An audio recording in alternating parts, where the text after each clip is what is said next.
morning warm-up was young Jordan Taylor. First time here. He was third fastest, Dorsey. I mean, these young Taylor boys really have a lot of talent. And for the first time here, this is a tough racetrack when you're running the long track. It's very technical on that back part of the course. You got to really have car positioning perfect to get the most out of this racetrack.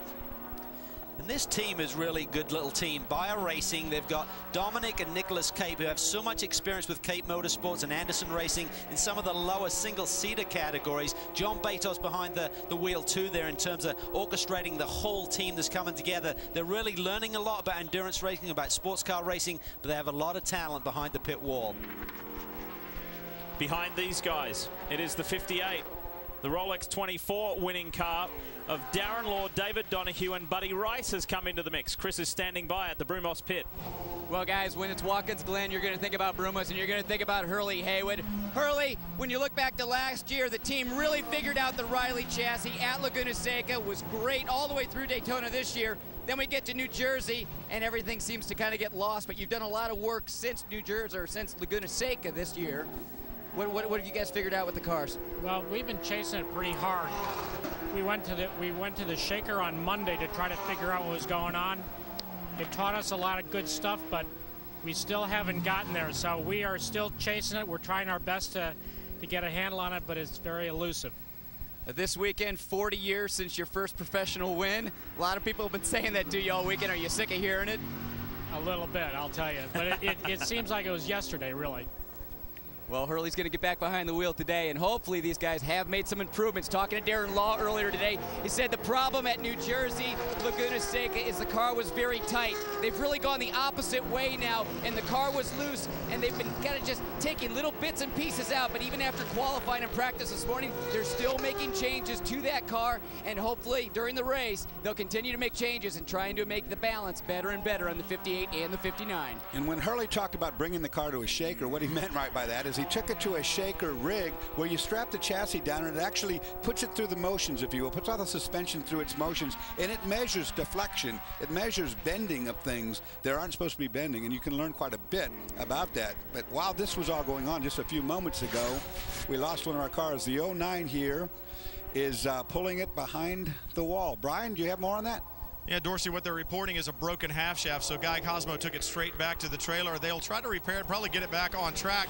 This team really trying to learn a lot about not only the Coyote chassis that they run, but the Porsche engine as well. Antonio Garcia here with them this weekend to round out the driving pair of Guy Cosmo and motorcycle champion Scott Russell, and they'll test a new Coyote chassis tomorrow, one that they have gotten recently from Cheever Racing, and the little bit of shakedown they've done it on already, Guy Cosmo says it is a much better package, continuing to work on it and hopefully to debut it at one of the next two Rolex Sports Car Series races. So good to see that team working along not only on the engine but the chassis as well. Be nice to see them in that new Coyote chassis. And a broken half shaft is, in American terms, is a broken axle. These of course have two drive axles off the rear wheel, left and right. One of those two has broken, and that's what they'll have to replace, which they can do.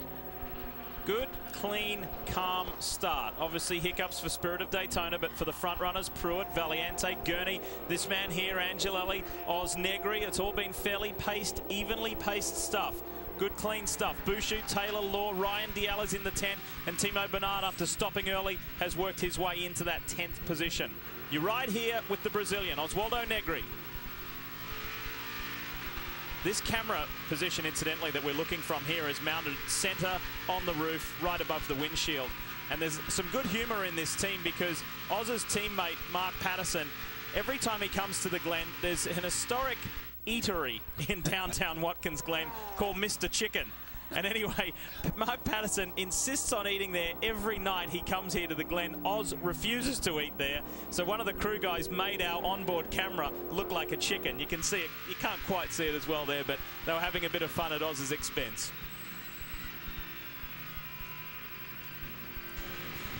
So he pushes on, trying to bridge that gap to Angelelli. Meanwhile, there's only 2 seconds between Scott Pruitt and Michael Valiente.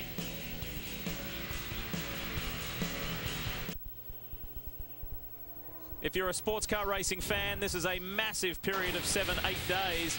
We're here at the Glen now. Next week, will be coming to you live for the 24 hours of Le Mans, and it starts at 8:30 a.m. Eastern. Again, 8:30 a.m. Eastern. We'll have a half-hour pre-race show, and then we'll really get into it. And we have 18.5 hours coverage in total. So 4 of the 6 hours at the Glen here today, 18.5 of the 24 from Le Mans next weekend. Great time for sports car racing here on Speed, and class-leading car at one point in time is now in. Chris? Well, Lee, that's right. They were leading. They've slipped back to 5th, so they decided to come in about 15 minutes early, mainly because the car has gotten very loose. And looking at this left rear tire, we got blisters all the way around, something we typically don't see on the Pontiacs. So they're going to make it sounded like what to be possibly an air pressure change, and then possibly a little bit bigger wicker at the back end of the car, but it doesn't look like that's going to happen. So I'm assuming that just an air pressure change with the 57. Oh, yep, they're getting the wicker done. I think they took a look at those rear tires and said, we got to put a lot more downforce on the back end of that car.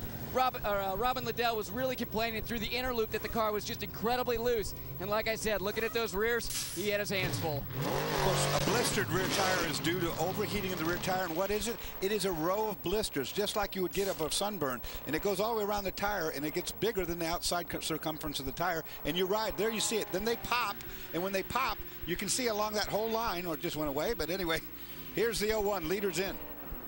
A quick driver change here. Pruitt's out, so they're going for a strategy of singles right now. A lot of different strategy with how you want to split this race up. Some of the teams are going to go double stints with drivers. Other guy gets into a double. The other guy will finish with a double. In fact, we hear the 10 team. They, in fact, may put Brian Frizzell in for a triple in the middle of this race. Good clean stop so far. Remember, we saw that clock up just under 7 minutes now to get that first stop done if you haven't done so already. Remember, at the beginning of the race, when Scott Pruitt took off, I said, we'll have to see how much the car degrades as it goes on. Well, it was degrading. It was getting worse. Chris? You know, Dorsey, that's something that Scott Pruitt said before he got in the car. He walked over to the team and said, you know what, guys? It's definitely warmer today than it has been the rest of the week. So I think that's what we're seeing is some of these teams having to adjust to that temperature change. And I didn't see the 01 guys really do anything there. But looking and watching some of these teams, listening to some of the things on the radio, lots of drivers not happy with the balance of their car. Flurry of stops on the lane. The 07 Banner Pontiac is in. So too last year's GT class winning car, the 69 of Jeff Siegel, Nick Longy and Emil Asentato. So time running out for them to make that mandatory stop within the first 45 minutes. Well, that's critical, obviously, and looks like these boys are having a good, solid run here. Of course, they're the defending champions for the series, the GT champions. They haven't seen victory lane here this year yet. Chris?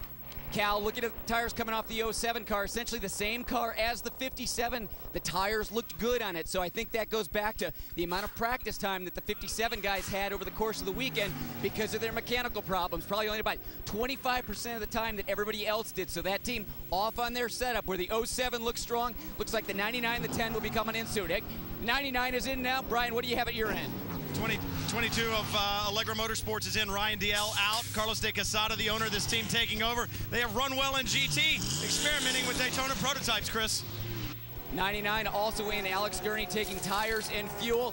Doesn't look like any aero changes to that car, at least as of yet. Hadn't had a chance to listen to them on the radio, so I don't know if they're making any air pressure changes down there, but also the 10 car should be coming in. Listening to Max Angelelli, he's not happy about that car right now. He said the balance is good, but for whatever reason, it's just not fast down the straightaway. So it's going to be interesting to see if they're making any changes to the car because Max is saying the car feels good, I just don't have the straightaway speed. Well, if I had a car that felt good and I wasn't complaining, I'd be taking some wicker out of it and giving them some straightaway. Take the downforce off the car, make the driver complain a little, and let it go fast up that straightaway because it's a big one here. Ooh. Here is that 10 SunTrust Dallara. So will we see Angelelli come in this time? You can see on the top left of your screen 4 minutes to pit. That means they must make a stop, that mandatory stop within the first 45 minutes of the race. So we talked about it being a relatively cold weekend, but it's actually warmer today than we've seen all weekend long by about 8 to 10 degrees. So this will certainly affect your setup.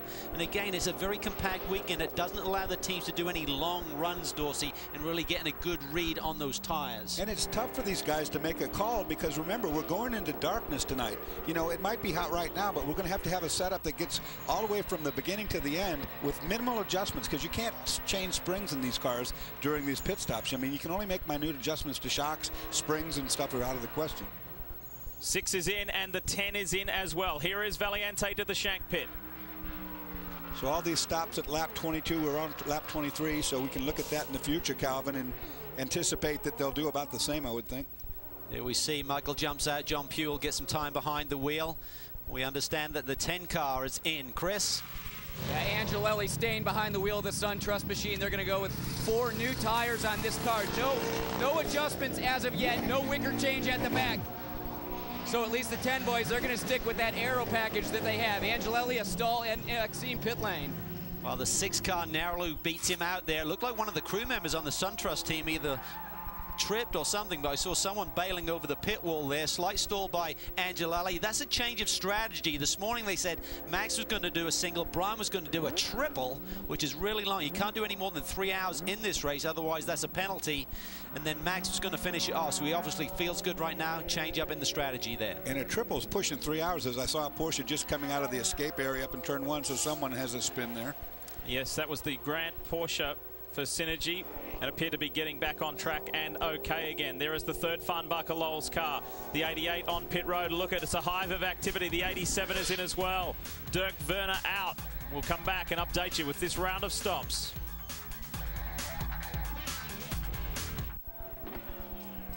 Looking ahead at the menu today on speed, we've already mentioned to you about the ARCA Remax series coming up from Pocono. That's at 4 through to 6. We'll be back live here at the Glen, taking you all the way through to the finish. And then the speed test ride, as well as some AMA motocross coming up a little later this evening. Speaking of menu, mate, how are those chips you didn't share with us? Just them? Yeah. Good. Yeah. Trying to get it down.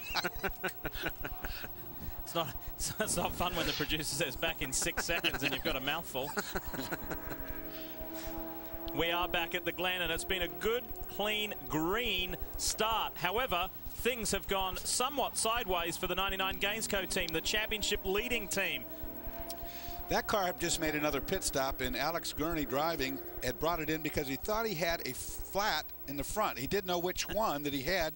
They're the tires that just came out. The guys will be looking for a puncture. They'll look and they'll check for tire pressure. What will happen, though, is that sometimes you'll get some tire pickup or buildup if you run offline, and it'll feel like a flat. Chris? Well, Alex was reporting he thought it was a front tire, but actually they're looking at a rear tire down here that did come off the car flat. So, you know, I don't know if there was just some miscommunication there over the radio or what, but looking at one of the 99 tires off, I think it's the left rear, it did come off flat. So Alex Gurney making a good call, getting that car back to pit lane before that tire came apart and damaged any bodywork. I'll tell you what, though, Chris, sorry, Dorsey, I mean, the car still doesn't look happy right now. It looks really twitchy right now. Either he's pushing really hard on cold tires to try and make up some ground, or he still has an issue. Well, we'll know if he dives for pit lane here in a minute. Does. He does. He's got a problem. Did not look happy there as he went through the boot section and then coming up through 8, 9, and 10. He still has a problem there. Sometimes when you think it's the front tire, if a rear's gone down, Dorsey, it cross-weights across the car and gives you a strange feeling on the front end when you're braking as well. And will lock up a tire for you. But this could be a suspension issue in the back of the car. That rear deck lid is coming off. Chris? Yeah, guys, still a little bit of confusion over exactly what the problem is down here, but Alex, you know, just saying that something is not right with that right rear corner, so they're going to take a look at it. And yeah, guys, it looks like something is amiss with the suspension. It's moving around way too much back here. This is the championship leaders, remember. Have an 8-point lead, which in this series is huge. It's so hard to make up points. You'd have to think, Dorsey, maybe they've broken an arm or something and lost some platform there on the rear end. Yeah, you see him wiggling, trying to find whatever the source of movement is. A lot of different scenarios that could be back there. Could be wheel bearing. It could be any of the joints that you were talking about as well. Dorsey, I think looking back to Daytona, they had a rocker problem that gave them the same feeling, and that's what they're thinking the possible confusion was here. But the team's still trying to figure out exactly what the issue is. Yeah, they got the lid back down. That's a bit surprising to me. Keep in mind, unless they're going to put it back in the garage to work on. They might do that if they found something already. We have not had a yellow today. We have not had a caution. All of these stops, that's 3 stops now, all under green flag racing conditions.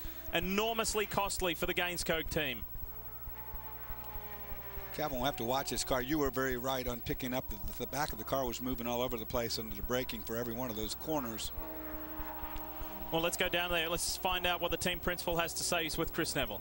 Bob, it looks like a little bit of confusion. Sounded like it was a tire down, but then suspension problems. Did you guys figure out exactly what's going on with that right rear corner?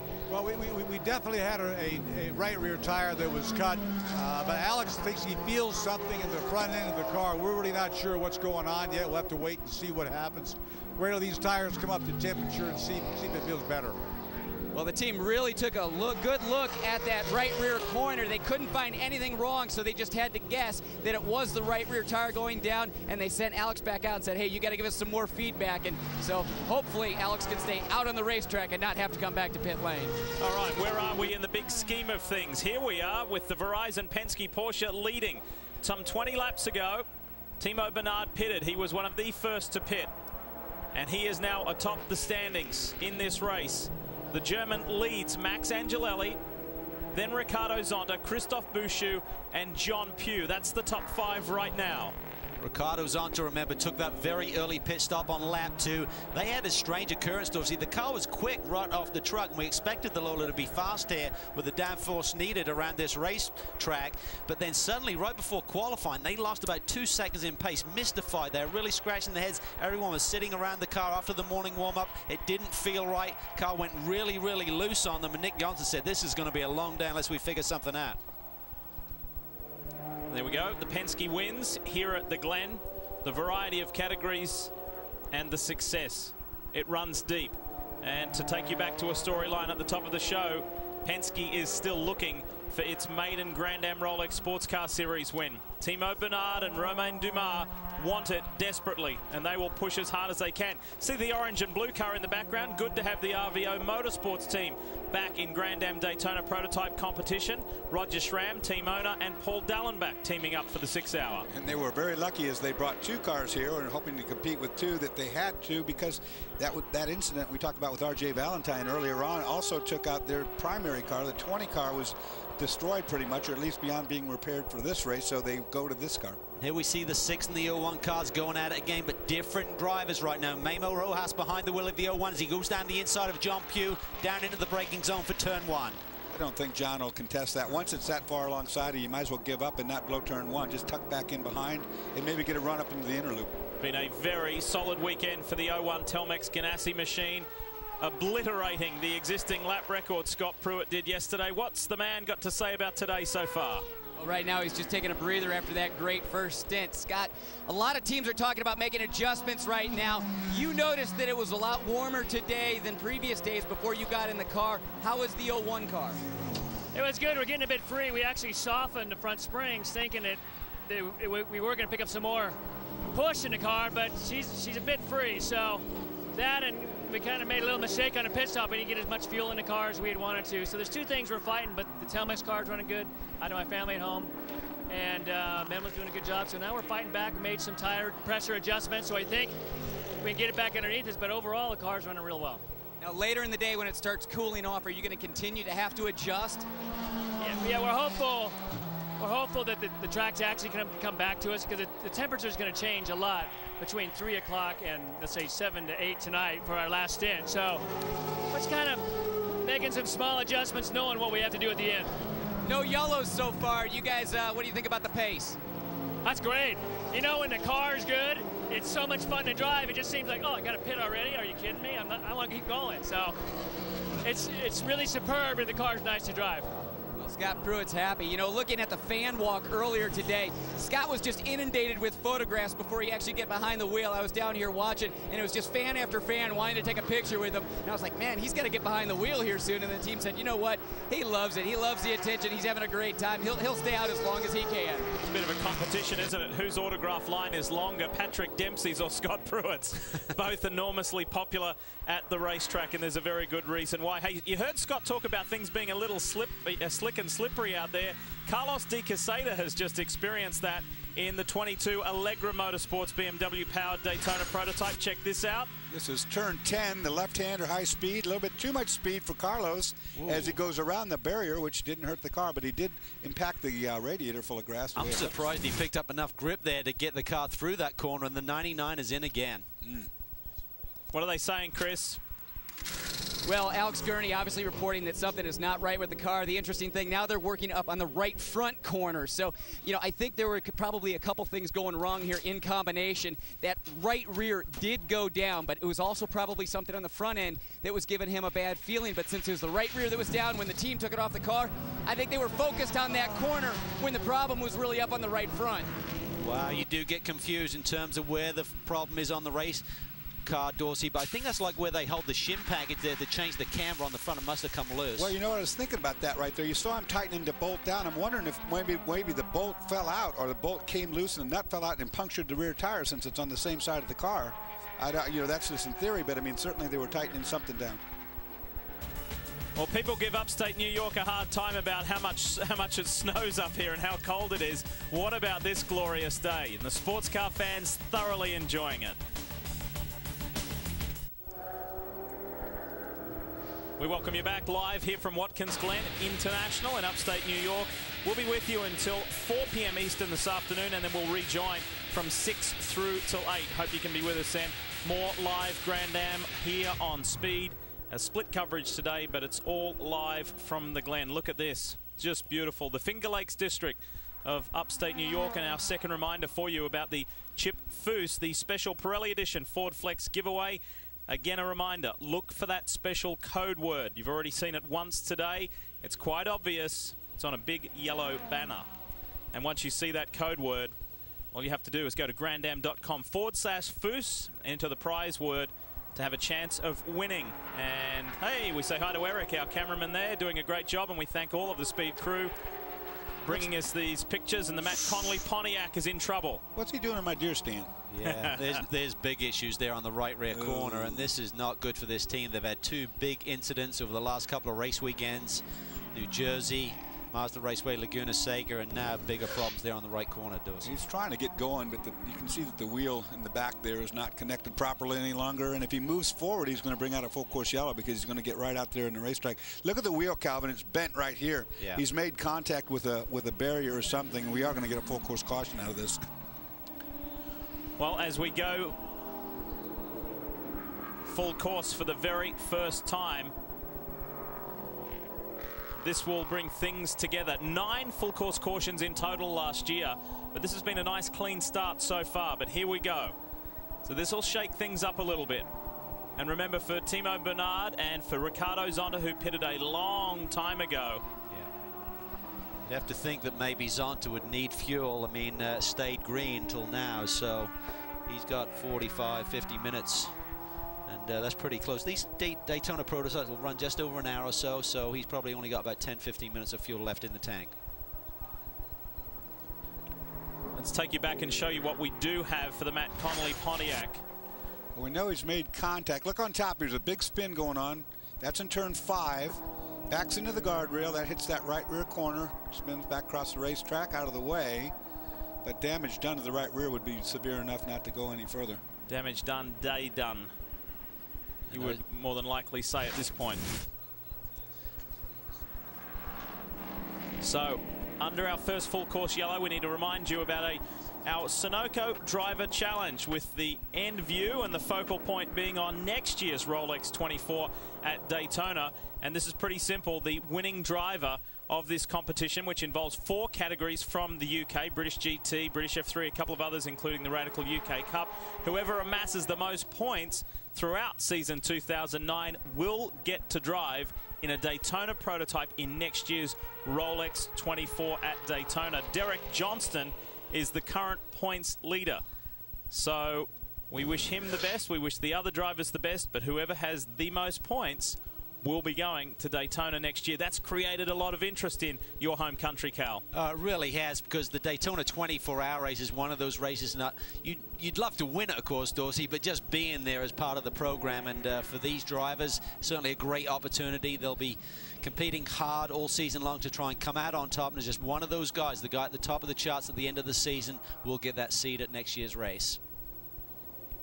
If you have just turned on, welcome. You're watching Grand Am live on Speed. Let's bring you up to date with what has happened so far in the opening hour of the Sahlen 6 hours. Scott Pruitt started from the pole in the 01 Telmex Ganassi Lexus, and got to turn 1 first of all. Christophe Boucher was pushing hard, so too Ricky Taylor. Then look at this move here from the 6 of Michael Valiente around the outside of his foe and rival Max Angelelli. Got the job done. Bernard tried to push his way through there. And then there was an early change of lead. Robin Liddell got to the front in GT, and then Dirk Werner stole it back in his Farnbacher Lowe's Porsche. And then an early driver change here. Pruitt out. No double stinting here. And Memo Rojas in, and the current points leaders ran into trouble, the Gainsco boys. First of all, a puncture, then dramas on the front right of the car. They've addressed it, but they've lost laps. And our current race leader is the Penske man, Timo Bernard. He knows all about endurance racing. He is fresh from his 4th consecutive victory at the Nürburgring 24-hour. And here is our Rolex race summary. They've been sharing it round, 5 lead changes, and we're currently under our one and only full course caution. 26 laps since Timo Bernard was in pit lane. That's a significant amount of the fuel cell capacity, so they won't have a lot left. They're not in desperate steps right now, Dorsey, to make that next pit stop, but you'd have to think about strategy. You know, if you don't take it now and then it stays green, you're going to pit in on a green when everyone has got a full fuel load and pitting under caution. I would think he will take it, Calvin, because, you know, he had that lead because they stopped early. Everybody else stopped between 22 and 23 on lap 22, 23, so we know he's close to that. He's caught up now because of this caution, you know, so his lead's gone, so I don't know why they wouldn't take it right now when they can. Put him back in a good position again when if a yellow does come. Just to reiterate, under the caution, pit lane is closed. They circle by, and the first lap, DPs only are allowed in, and here he comes, the Penske machine, followed by the number 10. Now, the number 10 will need less fuel on board because he pitted a lot later, so it'll just be a top up here for Angelelli, whereas Penske will need a full fuel load. Chris? Yeah, Cal, a lot of the leaders coming in who pitted just about 10-15 minutes ago, but everybody just taking fuel, no tires, so much slower or much quicker stops on the SunTrust and the Telmex machine. Brian, you're going to have a little bit longer stop down there at Penske. That's right, Timo Bernard will stay in the car, full load of fuel, 4 new Pirelli tires, and just down the way, Krone Racing in their Lola Ford. They're going to make a tire pressure adjustment and take some gurney out of the rear wing. So obviously they feel like they've got too much grip in the back of the 76. Down here at Penske, the stop is done. Timo Bernard back underway. And there you see the 10 and the 01 already rolling down pit lane, so he's lost track position there. We'll have to wait and see who stayed out. So this is not for the lead right now. There were cars that stayed out on the racetrack. Wayne Taylor and his team have never won the famed 6 hours of the Glen. Could this be their day? They've had good consistency in this year's championship. They've had some heartache, like at Virginia International Raceway earlier this year, tangled up in that last restart mess. However, they have been strong. The Ford-powered Dallara has been one to watch this year. So Max Angelelli, Brian Frizzell. Although Wayne Taylor himself is on the entry list this weekend, the team principal will not drive in this race. It'll be a 2-driver lineup. As we mentioned earlier, we're off to Le Mans next weekend, where they race on public roads. That was very much the case here at Watkins Glen in upstate New York. Road racing literally began on public roads, racing through the township of Watkins Glen, and some fantastic old footage here. The early days, the pioneers of road racing, true road racing, here in upstate New York. And then it moved from downtown up on top of the hill to Watkins Glen International, starting out with the shorter 2.3 mile course where Jack Ickx won the very first race here. And we have our own little speed piece of history here at Watkins Glen. Look at that. Dorse had a win here. Calvin and Brian all won their respective races here. Good memories, boys? Well, that short doesn't mean my height, by the way. I had to do pit lane yesterday for Coney, and I got the champagne sprayed on me for the first time since, when was that? Yeah, a long time. 1996. My God, it's been a long time. Yeah.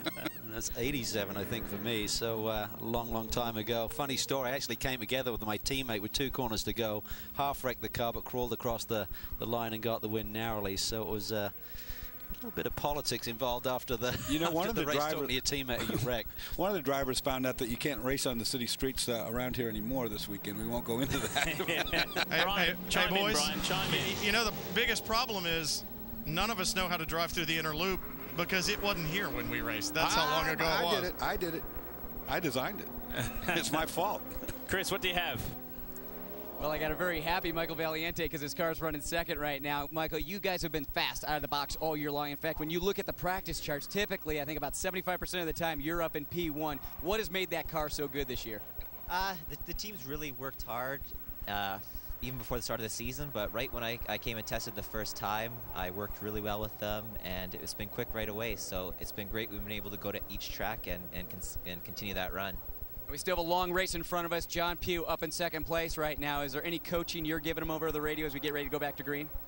Just to stay out of trouble, really. He's been doing a great job, so I think as long as we can be in a great position in that last hour, I think we have a great shot today. They've had a pretty good year. They had that second place back at VIR, but a couple other finishes that just weren't as what I think you would see as much speed as they've shown in practice. But this team hoping with that longer format today, they can hopefully be back up on the podium. A French driver would have answered that question, why is the car so good? Because of me.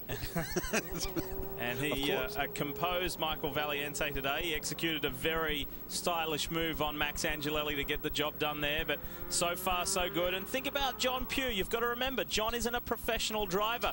He makes his living elsewhere, and this is a great moment for a gentleman driver sitting second amongst people like Christophe Bouchou. His good friend Mark Patterson is tucked in behind him, and then young Mark Wilkins is there as well. We've got GT Traffic blended in also. We're getting ready to go back to green, and Christophe Bouchou isn't hanging around. Wow. He isn't. He really just took off a couple of corners. You're supposed to maintain your pace there, so be interesting to see what they think of that move. But John Pugh certainly lost several car lengths. Then you got the two teammates, Pugh versus Patterson, the Shank boys going at it. These two guys will have fun with each other, no doubt about that. Both of them very accomplished race car drivers, both businessmen, not doing this for profession, but they're very professional, no question. And you saw prior to coming to green there, a lot of the cars doing dramatic weaving around. What happens is when you really just try and stay on the same set of tires, they're hot, and they pick up those marbles, Dorsey, and it's hard to get that pickup off. Yeah, as we thought too, boys, the 55 car is going to be brought in for a stop-and-go penalty for manipulating the pace car, and that was an obvious jump.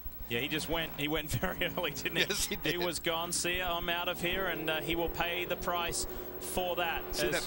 The flag there, guys, is a debris and or slick flag. When you see that yellow and red flag as a driver, you have to be pretty cognizant there could be something bad in front of you. Well, that was right where the incident was with that Pontiac, so maybe a little bit of debris, maybe some oil dry down there in that particular corner. But Christophe Bouchou, you see the kickback in the steering wheel there, as he's probably still fighting getting these tires up to their optimum handling conditions, but he's going to get the news here soon. You got to make a pit stop. He won't understand why, because so many of these drivers come from other series where they don't really focus in on these restart rules. Remember, the Penske boys have run afoul of that twice this year with both Romain Dumas and Timo Bernard, potentially cost them victories. And right now, the leader of this race is going to have to make a pit stop again because the driver wasn't aware of the restart procedure. And of course, back in the old days, that was a proper restart. The lead guy could, once the pace car got around the corner, could go anytime you wanted to, but that is not the case any longer, as they want you to accelerate from a certain given point on the racetrack. There he goes in. And it was a pretty good lap from Christophe to make up as much time as he could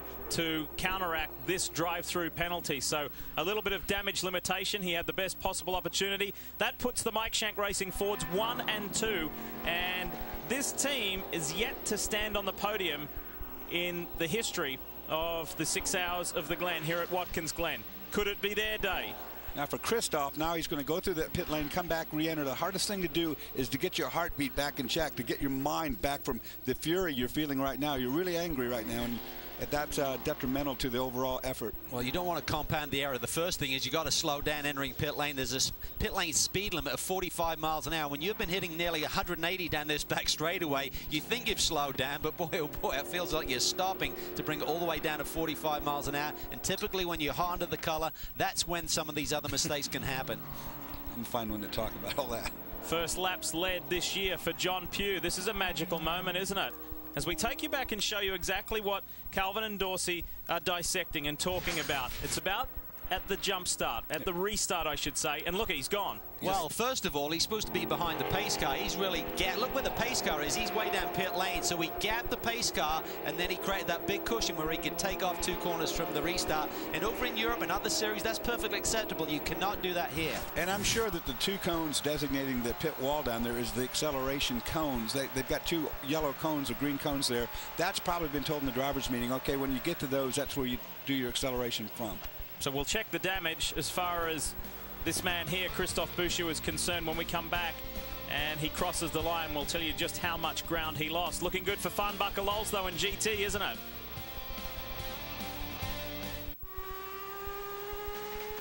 If you go to m.speedtv.com on your cell phone, you can get the best of speedtv.com built exclusively for your mobile phone. You can stay up to date with the latest racing and automotive and motorcycle information on the go. And you have to go to m.speedtv.com. Welcome back, everyone. Lee Diffie along with Calvin Fish, Dorsey Schrader, Chris Neville and Brian Tell.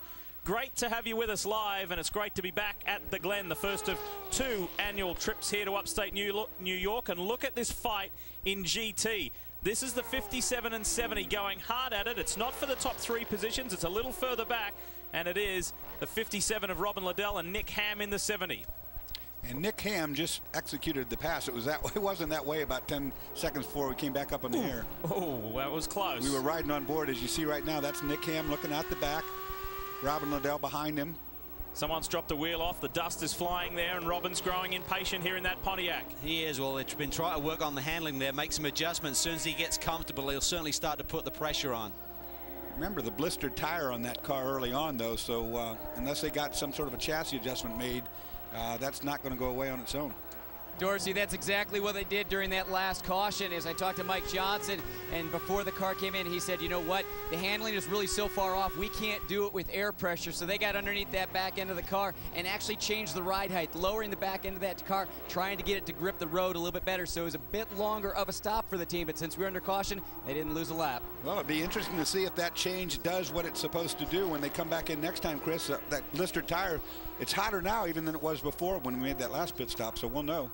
Nick Ham loves this racetrack. He won the 6 hours in the GTS class back in 1997 with Franz Conrad. He's won 4 other races here. And back in 1990, he did 3 races in 1 year in the Firehawk Series. I love coming to this place. Look at Mark Wilkin in the AIM Autosport Ford Riley. The young Canadian has bridged the gap to these front 2 Ford-powered Rileys. Same configuration of car, different team. It's Mike Shank Racing, AIM Autosport. And remember, Mark was part of the successful duo at the short course race here last year with Brian Frizzell. This young Canadian knows how to get it done, and he's putting pressure on this car here that we're riding with now. He really is, and it's really a tale of 2 teams with different stories for this year, because the Shank boys with the same configuration, the Riley with the Ford power plant, have been strong all season long, whereas the AIM boys have really been a bit mystified why they didn't have the pace in the early season, and they've really gone a little bit backwards with their setups. They really said this Pirelli tire this year is a little bit different. We got a little bit lost, but now they're starting to find their feet, Dorsey. Yeah, no question about that. They've shown it this weekend. Everybody struggled with the new tire this year, and some teams have grasped it really quickly. Others are still trying to find that magic combination. Well, it's just such a subtlety, and the tire is very similar to last year's, produced in a different facility in Turkey, and it just really brought some teams on strong. You look at the 99 car, that seems to have come alive this year, and you'd have to think some of that is down to the tire configuration for this year. Certainly the AIM team said, we don't have it figured out, but we're getting a handle on it now. It is a very glitzy performance so far. Hey, speaking of glitz and glamour, we call Brian Till our Hollywood George because of his fabulous hair. Well, he's with someone who actually lives and works in Hollywood. Yeah, that's right, Lee. Very cute. Good play on words. Yeah, a man that needs no introduction, Patrick Dempsey. Patrick, another good qualifying for you inside the top 10. The last 2 races, you guys finished inside the top 10. But you've got a big 3 weeks coming up, the 6 hour and then the 24 hours of Le Mans, and then back to Mid-Ohio for another Rolex race. How do you keep everything straight in your mind with all that you've got going on? Well, I just made a real decision this year to just focus on these 4 races coming up, and then Daytona, taking all those in, really focusing on that training, and thank my wife for allowing me to do that. It's tough to be away from your kids, as you know, and just doing a lot of physical training and just focusing on this for right now. And it's been paying off. You know, I need to work on the conditioning some more, pace a little bit, but I felt good today. I just wanted to get out there, stay out of trouble, have a good pace. We came in early. We thought we'd have an early yellow. We didn't get it, so we just missed out on that. So we're 2 laps down, but it's a long race. Well, he's certainly picking up, guys. Like I said, 2 top 10s in the last 2 outings, Lee. It's good stuff, and he just keeps working hard, and he was very proud of his qualifying effort yesterday, and so he should be. He got faster and faster every lap. The 22 Allegra car is in trouble again. Carlos de Quesada has beached it, and it needs rescuing. That's why we're under our 2nd full course caution. And for Patrick, he's got the privilege of having his mother and sister at one of his races for the very first time. They live up in Maine, so Mary, his sister, and Amanda, his mum, are here. And they've got to be very proud that the boy's doing a good job. Let's check out what happened to Carlos de Quesada. Yeah, this is approaching that corner I told you. Good passing zone. It's off camber when you enter. Too much speed. He's wide. The apex got in the dirty area where you have no grip, and you can see how easy. Watch as he turns in. He doesn't make the apex at all. Locks up the brakes a little bit, Calvin, and that put him off the racetrack to the outside. So this situation will be cleaned up as quickly and as effectively as possible. We'll go back racing as soon as we can. One man who's already been racing is Darren Law. Yeah, we talked to Hurley about the team going to the Shaker just a couple weeks ago. Darren, you've been behind the wheel in the 58. The car was tight for Laguna, New Jersey. Now it's loose, and watching it on TV, it looks really loose. It is. You know, we've had a lot of trouble sorting the thing out lately, and we're still fighting it. You know, my weekend started off rough. I missed my flight, or it got canceled. I had to ride 4 hours with you from Philly to here, but that started off. That didn't start off well. But other than that, the car's not handling well. We're working on it. It's getting better. We were fighting push last 2 races. Now we're loose, so at least it's come around. So we'll see. Now you're part of a long list of Rolex drivers headed over to the Le Mans 24 next weekend. Your first time, how exciting is that? I am very excited. I can't believe I've raced all these years in sports cars, and I've never been to Le Mans, so it's unbelievable. I can't wait to go, man. Well, maybe you had to ride next to me on the way up here. Just don't ride over there next to Calvin and Lee. I've done it in the past. You don't want to do that. I heard they're on my train going from Paris down to Le Mans, so I got to deal with them anyway. Well, we look forward to seeing him over there. On a serious note, do you see the sign in the background behind Darren? It says, "Get well soon, Mark." And the reason why the Brumos boys are holding that sign is team member Mark Johnson had an accident in the paddock earlier this weekend, and he was injured quite seriously. But the good news is that he's okay. He's still here in upstate New York in Corning with his wife. Mark, we wish you all the best, and the team are thinking about you. Recover quickly, mate.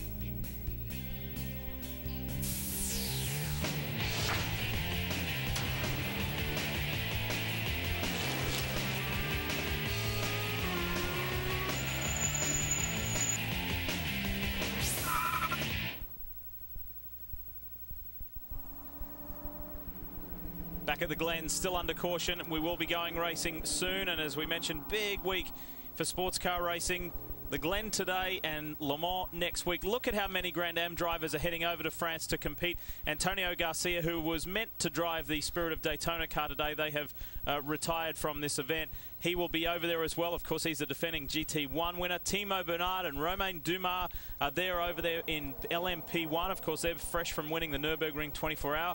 Boucher will be in GT2. Darren Law's in GT2. Joao Barbosa again in a prototype. Nick Johnson will be back in GT2. And for the very first time, Patrick Dempsey and Joe Foster heading to Le Mans. Patrick's extremely excited, and Wolf Hensler will be heading there as well to compete in GT2. So some 10 drivers from Grand Am, and also Sylvain Tremblay will be going over to observe and to assist with Mazda. So he's very excited as well. A lot of people doing some big travel this week. We will wrap this caution up, come back and go racing. 24 hours. Le Mans, one of the greatest racing events in the world. This is 24 hours of just hard sprinting. 3,000 miles. To be here is such an honor and a privilege. One coveted trophy. I've never been as scared as I was out there. You have to be very, very careful. Oh! One of the most historical battles in Le Mans history. The 24 hours of Le Mans. Live coverage begins next Saturday, 8:30 Eastern on Speed. Extended coverage on speedtv.com. I didn't always have such a great credit score. This was us. For a while there, you were pretty bad. Mom, get it off! No! Bad 509! I guess it's because I wasn't watching it. Just let it do whatever it wanted. So I went to freecreditreport.com, and with their daily monitoring of my credit report, well, it gave me the confidence I needed to look after my credit score. Who's a good 745? You're a good 745. Free credit score and report with enrollment in Triple Advantage. This is racing, y'all. Sometimes you gotta trade a little paint. Introducing Amp Energy's Trade and Paint. Orange, berry, and lime slammed together for a limited time. From Amp Energy. Dale Jr. Amp up. What's this? What's this, documentary? Man, right here, this is my business. Buying, selling, whatever, you know? Slow. Business is off, man. Sales are down. Seems like half my customers, they don't even need me anymore, you know? I mean, they're getting high for free out of the medicine cabinets. How am I supposed to compete with that? Got kids? Well, next time something goes south with your kids, don't look at me, man. Ain't my problem. I didn't do it. Teens don't need a drug dealer to get high. I wish I did. Safeguard your prescriptions. Safeguard your teens. Introducing the Golden Corral 7-Day Dinner Cruise, a different dinner theme every night. Fridays are famous fish fry. Saturday is date night for beef lovers, and Sunday is Carver's Table. It's all on our endless buffet, all for around $10. Golden Corral, help yourself to happiness. I had a pretty good 2008 season, winning the Grand Am Rolex Series Championship, making me the first Mexican-born driver to win a major championship. But success is a lot like racing. Every now and then you look in the rearview mirror to see what's behind you. But mostly you look straight ahead, put your foot to the floor, and move forward. I'm Memo Rojas and I'm a Grand Am driver.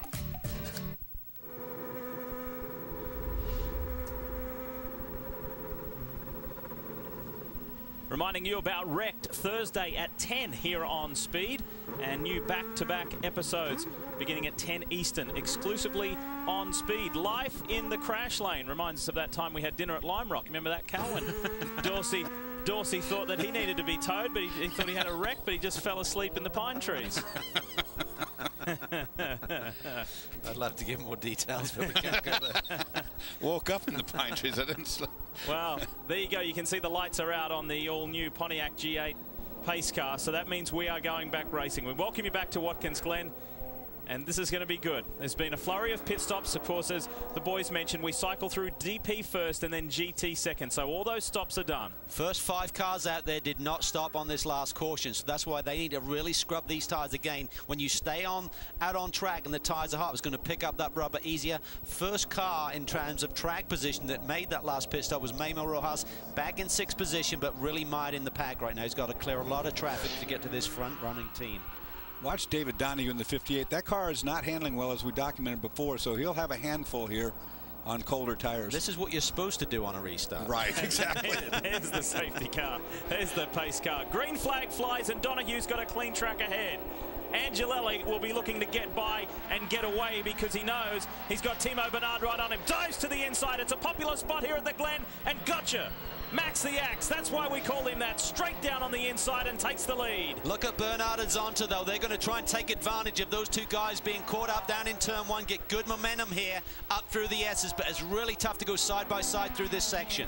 Most of the drivers will have been told that the 58's a little bit on the lame side handling-wise right now, so they're going to beat him up as much as possible. Look at Joao Barbosa looking really racy in the 59 car. He looks for a way by Zonta. Zonta ran him right to the grass over there on the straightaway.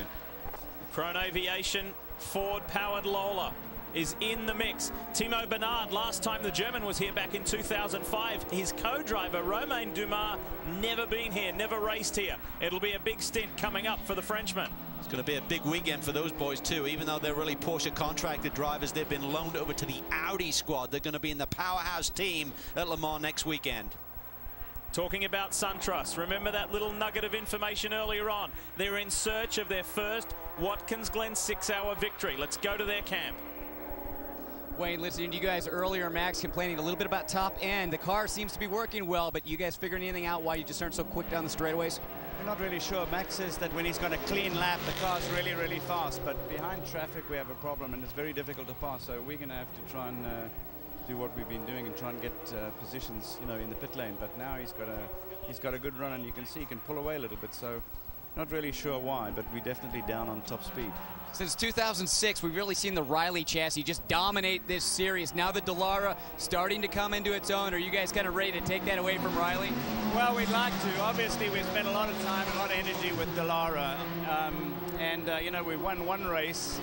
So this is one of the hardest of all of the ones we do all year. So we hope so. Well, the team really starting to come into their own, and we'll see Brian Frizzell back behind the wheel of the car, probably on the next stop. And one thing we noticed at Laguna Seca is really the Brian Frizzell from last year, really the excitement in his eyes. He didn't seem to have that pressure, and once again this weekend, he seems like he's having a lot of fun. And you might ask yourself why an Italian car manufacturer like Dallara is in Grand Am here in America. They say it is the only series that they can be involved in where they compete. Dallara is involved in so many single-make series, IndyCar, Indy Lights, GP2, etc. They love being in Grand Am because they can race against Riley and Lola and Coyote and other chassis manufacturers. And I don't think it doesn't matter whether you're a driver or a team or a race car manufacturer. You need competition, Dorsey, to really stretch yourself and find that next level. Yeah, I mean, the problem with a spec car is it is what it is. You can't do anything about it. It doesn't lend for the imagination. These cars, you know, they're within a very tight confine, but you search for every little bit that you can find, and you never quit trying. What about trying? Look at Timo Barnard. He looks to the inside. He's not really close enough on David Donner, who's just trying to really harry him right now, try and get him off his game a little bit and take advantage. Well, the interesting thing is here, identical cars except for the spec of bodywork. The older Riley bodywork on the 58 Brumos car, the new Riley bodywork on the black Verizon car, but they're both Porsche-powered Rileys. Let's look at them. Let's compare them. Well, you could see there coming off 9. We saw it earlier with Darren Law behind the wheel of the 58 machine. He really seems to lose the rear end grip a little bit coming off that corner. Timo, however, the car looks to be settled, Dorsey. Well, that turn 9, you come across a tunnel. There's a tunnel that goes underneath the track right there, and when you get that bump, you're still on really hard power and still cornering, and it loosens the car up, and you got to be aware of it because you have seen, how many times have you seen big crashes there? If it gets away from you there, you're going to have a big one. And if you're a sports car history buff, the names Donohue and Penske go hand in hand, but it was David's late father, Mark Donohue, who has so much history with Roger Penske. He really does. And David, right now, you can see him being very protective down in the brake zones, down into turn 1. He kind of hold that inside lane, and that's just really going to slow these two cars up as Max Angelelli takes off at the front of the pack. You know, David's doing a really good job of keeping the car underneath him right now. It's not wiggling around like we saw before when Darren was in the car. I don't know if it's tire issue or whatever. He really looked like he was having a handful, just keeping the back in the back.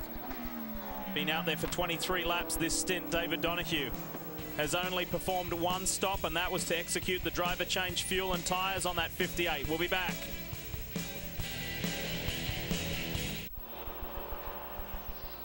We'll be with you for about another 10 minutes, 10 or so minutes here from Watkins Glen. Then we leave you and go to Pocono for the next round of the ARCA Remax Series. Qualifying was rained out. They started on points. That means championship leader Justin Lofton gets to start from the pole. Big news there. Joey Logano has gone back to a Venturini Motorsports Home Depot Toyota to run at Pocono. Joey creating a lot of interest for that round as we welcome you back to the Glen. Speed's live coverage continues, and Max Angelelli continues to lead in the SunTrust Ford Dallara. He is flying right now. He's about a second faster than anyone else out on the racetrack right now, so he's really stretching that lead. Here we see the two Porsche machines going at it. Very reminiscent of the early hours at Daytona 24-hour race this year. But a lot of things have happened since then. You know, it's interesting. When they talked to Wayne Taylor earlier on, he said the car didn't have straightaway speed when it was behind someone, but when Max is in front, he's quicker, which means to me that the car can't get up through the S's because of loss of downforce on the nose. He can't do it flat, and as a result, he loses his straightaway speed. You can see right now he's running the best laps he's done the entire race out in front. Donohue's doing a good job holding Timo Bernard at bay, and then back there in fourth is Brazilian and ex-Formula One driver Ricardo Zonta doing a nice job for Krone Racing. Chris? Well, guys, looking back to the last round at Laguna Seca, Nick Janssen damaged the splitter on that car, and the team made the decision to roll it back behind the wall, put it in the box, and head off to the next race because the amount of time it was going to take to change out that splitter, they were going to be down a couple laps, and they're not really in this championship anymore.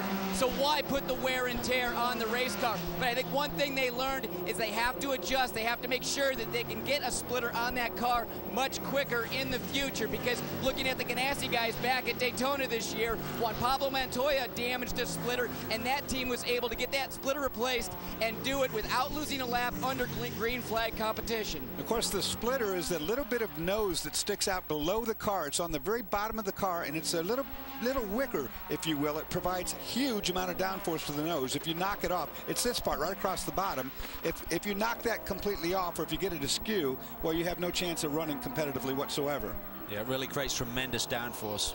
In GT, the 87 of Lee Keen continues to lead. This car was the pole-sitting car with Dirk Werner doing a wonderful job. Spencer Pumpelly, championship leader for TRG, has elevated himself to second ahead of the second Farnbacher Lowe's Porsche, Eric Lux. So the 67 you see there, the green and black one, the Rolex 24-hour class-winning car, the 67 of Andy Lally, is down in about 8th position in class, maybe a little further, 9th in class, playing catch-up. He is, and he's trying to stay on relatively the same laps. They had a bit of a struggle here in the early going, so Andy will not give that position easily, because he realizes just staying in front of one of those faster cars, the race can come back to you. It's really important when you hit a caution, you can take advantage of that situation. 3 TRG Porsches here this weekend. As always, Kevin Buckler is a very busy man. That's right, Liam. We talked about Spencer Pumpelly leading the championship. And, Kevin, you guys started, I know, further back than you wanted to. Strategy seems to have gotten you up towards the front, but seems like your toughest competitors right now are driving other Porsches. Yeah, it's been a good – those guys have been fast all weekend. They're running up front. Strategy's been good as usual. All the drivers did a good job on the opening stint, which was nice. We got a little behind on the 67. Andy just unlapped himself, which is perfect. Spencer's in P2. Right behind the 87, and right now we're doing pretty good. The cars are driving well. Team's doing a good job. I know that the Porsches had a hard time finding the handle on the new tire last year. This year seems to be a lot better. There have been some rules changes. How are the tires when they came off the car after the first run? It's a little sketchy right now. You know, we haven't run a super hard stint. I think we're all nervous about it. I know we're still seeing a little bit of blistering on the Porsches. Yeah, the changes have helped us a little bit, not enough. I mean, this is the track that should really reward a Porsche. But let's see what happens for 6 hours. You know, that little ARCA car running in the championship lead right now is really important to us to maintain there, and getting 67 back up as well would be great. Right now, Porsches are running strong, and remember, guys, it was the Pontiacs that had the problem with the rear tires a bit earlier. Porsches are running strong, and Andy Lally unlapping himself like Kevin said, and he's in front of the leading car. That just may help this man here, championship points leader, Spencer Pumpelly. Final break, we'll be back, and we'll tell you a little bit more about the Glen.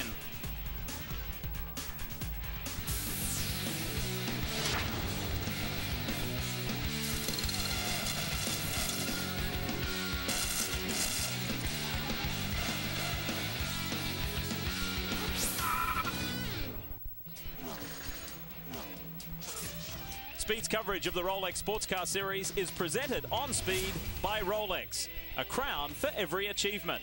And brought to you in part by Pirelli. Power is nothing without control.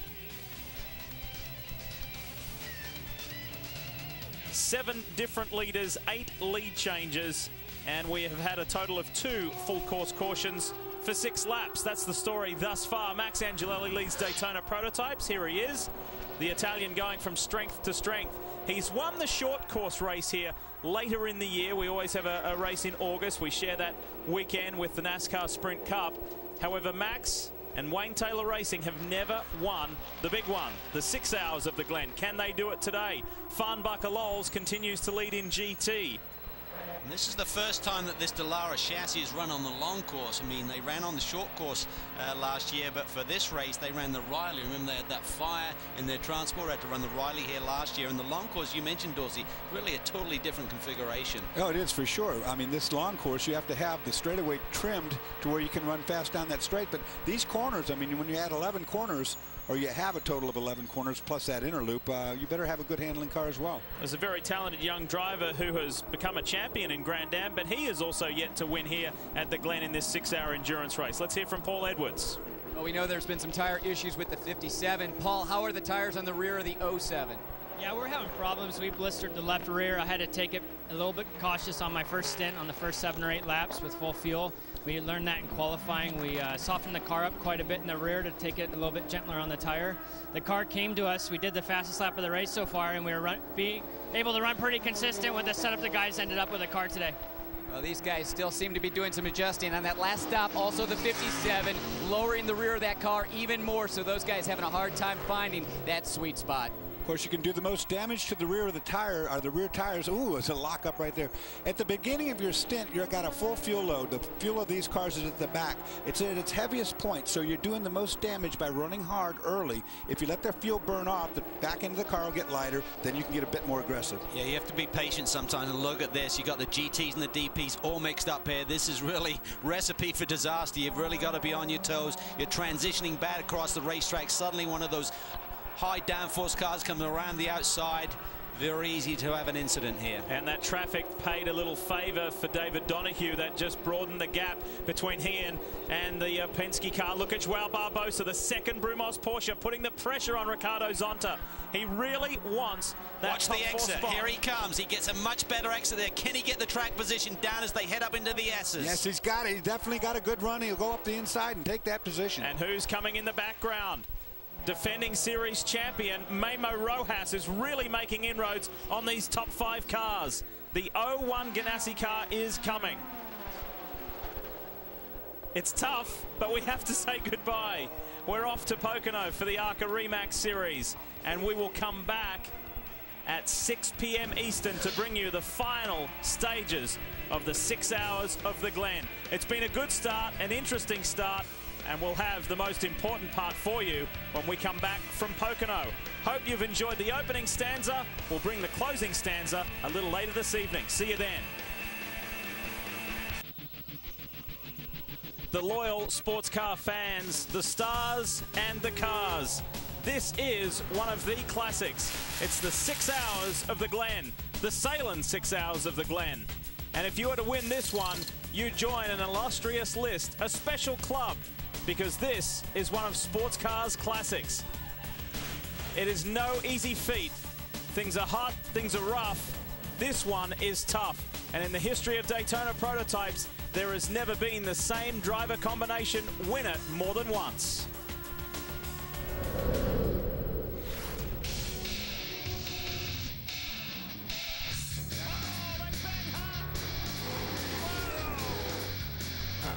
You saw the fire in his eyes. He said he wanted to get the win. He means business.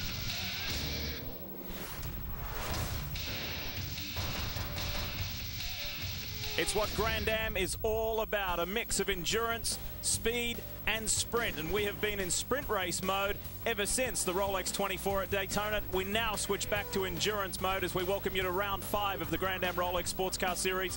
The Sahlen 6 hours of the Glen, yes, all 6 hours. And this is a long, hard road. We welcome you back. We hope you enjoyed that break with ARCA from Pocono, but this is Grand Am live on speed. And when we left you, it was the 10 SunTrust Dallara out in front, and in GT it was the 87 Farnbacher Lowell's car. Now Scott Pruitt, defending race winner, defending series champion, is out in front to the tune of 16.5, almost 17 seconds. That's been growing every lap. The 10, Brian Frizzell, is now taken over from Max Angelelli, sits behind Romain Dumas in his Penske Porsche. Nick Johnson and that whole Proto Auto Lola and Krone Racing organization have got that car sorted today for sure. They're heading in the right direction. And how about the story of the championship points leader? They've come from 2 laps down to be on the lead lap, but we've got to talk more about the 99 Gainsco gang and John Fogarty. We roll back through the order. Scott Tucker did a good job to keep that car on or about the lead lap, handed it back over to Christophe Bouchou, and they're fighting. They're fighting to stay in touch. We haven't mentioned Bruno Junqueira today. He is racing in Grand Am for the very first time. The open wheel star, and he's enjoying his time in sports car racing. Then we get into the GT ranks. You should see the fight between the 57 and 70. The Stevenson team and the number 70 Speed Source Mazda. It's been amazing. Both Farnbacher Lowells, incidentally, have been Porsches have been incredibly strong today. We start drifting back into some of the cars who have run into some trouble today, like the 67 of Justin Marks. Yes, more troubles have plagued that car ever since winning the GT class at the Rolex 24 at Daytona. It has been frustration overload, to say the least. And then cars who are now out of that are out of this race. The attrition rate, not too bad, considering we've been going for quite some time now, for 4 hours. And as we join the race leader. Hi everyone, Lee Diffie along with Calvin Fish, Dorsey Schrader, Chris Neville and Brian Till. We're all here live at the Glen and enjoying it. But the man out in front just keeps adding seconds to his lead. He's really flying right now. Ever since Scott Pruitt got behind the wheel, he's really taken off from this field. Memo Rojas did a tremendous job keeping the 01 car at the front of the pack as well, Dorsey. But I think the big story is the championship leader coming from 2 laps down to get back on the lead lap. That's an amazing job by the Gainsco boys. 2 laps down, now is back on the lead lap, and that is one of the cars that might be able to contest the speed of this car. Scott Pruitt running down 141.7 that lap. That's one of the quickest laps we've seen in quite a long time. The 58 Brumos Porsche had been having a strong run today. They were definitely in the mix, and they put on some good fighting performances. But there's a story down there as we join Chris Neville. Hi, Chris. Lee, it's been a topsy-turvy day for the Brumos 58. We know that they've had handling problems with this car since New Jersey, but during this race, it was really working well. In fact, the car was running up front for both David Donahue and Darren Law, but Darren, you just handed over the car to David Donahue, and now some mechanical problems. Yeah, actually, we turned it over early. You know, it reminds me of like NASCAR something. We've come in every stop, made a change, got better and better, and the car was fast, but I came out of the bus stop, I tried to pull a gear, and I was stuck. The linkage broke, so we had to come in early, switch to David, and I guess we broke a bolt to the tranny linkage. So, well, you've gone down a couple laps now, but the big issue, you guys are finally getting the handling right on this car. Started out too tight the past couple weekends, too loose today, but now you're getting the balance. What have you guys figured out? You know what, the biggest thing we've done is played with shocks. We've rebuilt the shocks, I don't know how many times this weekend, and we've changed a lot of downforce and things, and it's really, I mean, it came along pretty good. Well, Gainesco is able to come back after being 2 laps down with just a couple hours. Can these guys do it too? Brian? Well, down here on this end of pit lane, I was just talking to Timo Bernhard with Penske. He's getting ready to go in. They're having a great run up in second. They made some changes to that car very loose early on, maybe similar to the Brumos car. They've gone up on the gurney in the back, changed the air pressures, and as the weather has cooled down, cars really seem to come good. The question, as Dorsey pointed out, could anyone catch the 01? What about the Farnbacher Porsches? Both Lee Keen and Eric Lux laying down spectacular lap times. They're not running first and second right now. They're about third and fourth the last time I looked. The question is, as we cycle through this last 2 rounds of pit stops, will Farnbacher Lowell's, one of those 2 cars, find victory lane here today, guys? Yes, here we have that 87 of Lee Keen. That stop just happened not that long ago. Speaking of stops, Brian Frizzell has done a good job. Max Angelelli, time to get back in. Well, this is going to be significant now. We've got just over 2 hours, so we suggest that Max will do a double stint here. Nice, cool conditions. Max was the fastest car in the race up until a couple of laps ago when Scott Pruitt took away that mantle of having the fastest lap. So Max Angelelli has been fast all day long. Brian just did a tremendous job, and this is exactly the role he needs to play. Bring the car back, bring it right close to the lead. Max can get the job done. Absolutely. You see Max take off right there, very routine pit stop. He will be calm, cool, and collected as much as an Italian driver gets anyway, and he'll go out here and really start to lay down some laps, I would think. 99's back in. Chris, tell us more. Yeah, Alex Gurney going to get back behind the wheel of this car. Now, we know about that camber block problem. The team does suspect that one of those shims fell out, and that's what took out that right rear tire. Got the team confused. They lost those couple laps until they found that that camber block was loose up on the right front. Also, Alex Gurney had a bit of contact down in turn 1. He was passing Darren Manning into turn 1. Thought Manning saw him, but Manning didn't quite see him. So a little bit of contact up on that right or left front corner. We can see that dive plane is askew up there, and the team has had to come to pit lane to put a little bit of tape up on that nose. Well, the significant thing is we've got 2 hours, 2 minutes to go, so these guys should only have to hit pit lane one more time here today to see the checkered flag.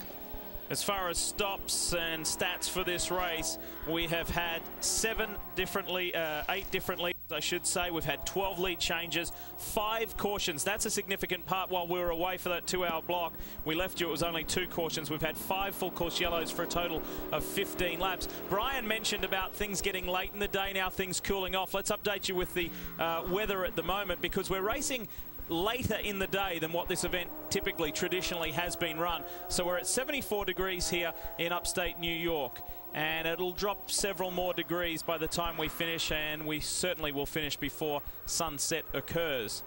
Well, that's significant in terms of the tires that they're using. Talking to Timmy Keen, who manages this 01 machine, they were going with sticker tires, brand new tires that hadn't been scrubbed during the heat of the day, and they scrubbed in some tires this morning in the warm-up for the last couple of stints. This car, the 01 car, is due for a pit stop pretty soon now as far as he is gone. You know, this racetrack, as it gets colder, is going to lose grip all the way around. They might make some adjustments now, because this next pit stop will give them another hour worth of fuel, roughly. Well, one thing that's significant, we talk about the first person to pit and get to the checkered flag. The other thing you got to be careful, I think Pruitt's going to pit right here. I believe they could probably go a couple more laps, but with the lead, if there was a yellow, pit lane would be closed. They'd lose a heck of a lot of track position there, so this is a good call by Timmy Keen and the boys. Watch these Cal, guys. and I'm looking at the cars that came in. Quite a bit of grass up on the right front, so I don't know if Scott maybe dropped a couple wheels out on the racetrack, or if the track is just so dirty right now that front grill area was pretty cluttered up. And like you said, they're doing scuffed tires, so that's something we're going to see in the late going here. Talking with Timmy Keene before we came back on air, he said, hey, we're having the perfect day, but the problem is the Gainesco, guys. The Gainesco 99 is back on the lead lap, and they're in 7th place. So even with a win, we're not going to make up that much points in the points championship. Hey, Chris, Gainesco's in the gravel trap. We've had several cars off. I don't know if it's an oil problem, but Gainesco 99 is stuck in the gravel trap. We'll have a full course. I see a car up ahead with a lot of fluid out. 58, I believe. That's the 58 Brumo's car, and I'm pretty sure it looked like that was wet behind that. I'm not sure. And let's see what happened here, guys. Two gentlemen, Jack Crawford was a lot of cars involved here. There we see it. David Donahue just goes down to the inside, gets all over the curb, and then gets right into the side of Alex Gurney. That was a little bit desperate there. Yeah, that's not it. There was a lot of cars that got away with that one. Now remember, the 99 had just pitted, so Alex would have been getting the tire temps and pressures up. Well, this is going to bring out our 6th full course caution. Let's take another look at that for you, just to show you exactly what happened between the 58 and 99. Take a look again here. David Donahue right there in the 58 dives down inside the 99, but he's going to hit the curb, like you said, Calvin, right there, launches it, and gets into the side, turning both cars. Unfortunately for the 99, into the gravel trap, and you're not getting out of that. David had done one more lap. They both recently pitted, but David had one more lap of tire temp in. That could have been a factor. He maybe thought that Alex was not up to speed. He committed to it. But this is significant in the championship. Let's hear the thoughts of co-driver John Fogarty. Well, John Fogarty just turned that car over to Alex Gurney. And John, as you're sitting here watching our replays, how frustrating is this after you guys had to fight to get back on the lead lap? I can't even put it in words. Real tough day for the Gainesco Auto Insurance car. Looks like Donahue maybe was looking in his mirrors trying to keep the Brumos car back and missed his braking point. You know, really unfortunate. The team did a great job today getting our laps back. Hopefully we can get dragged out and still salvage some points out of here. Well, that's the good thing, guys. If they can get it dragged back, make sure everything's okay back here, they will get it back out on the racetrack. But once again, they're going to go a couple laps down. Just think about the championship implications here. This car leads the Daytona Prototype Championship. So this is a huge break for the other teams that are chasing, teams like the Chip Ganassi team. This is so heartbreaking. You're stuck in that gravel. The driver can't do anything. Here's the points you're taking a look at as of right now. He'll go down some more laps as they pull him out. I don't think the car's hurt, Calvin. It wasn't much of a hit, really. No, he should be okay. What's strange is that the 58 came to a stop because he bounced over the curb there, so I don't know what happened to that car, too. I'm kind of wondering if he's still got a transmission problem or not, because when he left there, it just didn't look like it was up to speed. That's a good point, because if you come down in some of these corners and you really get into threshold braking, sometimes you need that retardation from the gearbox as well. If he's not getting all the gears on the downshift, could have been a factor also. But as John said, he had pressure from behind. Also, Alex didn't have a lot of tire temp, wasn't up to full speed. Number of things going on, Chris. Yeah, guys, listening to David on the radio, he's talking back and forth with Mike Colucci, and something definitely did break on that car. We have to remember that just a couple laps ago, Darren Law said he couldn't shift the car. They came in, they tried to get it fixed. They didn't have the part in pit lane, so they sent David out. He did one lap, he came back in, and then they thought they had it fixed. And it was that next lap or two after that, it looks like it broke again. The 58 not only won the opening race of the year, the Rolex 24 at Daytona, it's finished in the top 10 in all 4 races so far this year. That will not happen here today at the 6 hours of the Glen. This is what has happened and has hampered both their chances. We'll be back.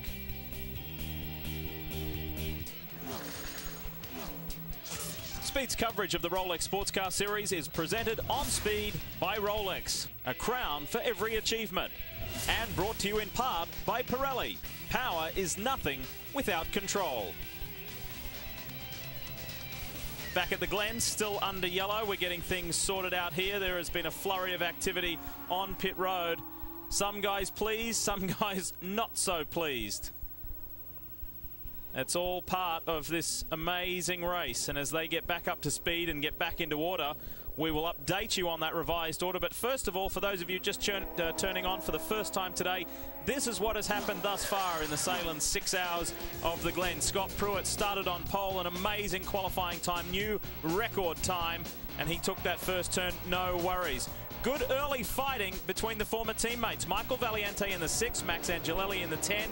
and Michael was able to get that job done. Not a problem. Not only in Daytona prototypes, but GT as well. Farnbacher, Lowles and Stevenson went at it hard early on. Stevenson had the lead. Farnbacher stole it away.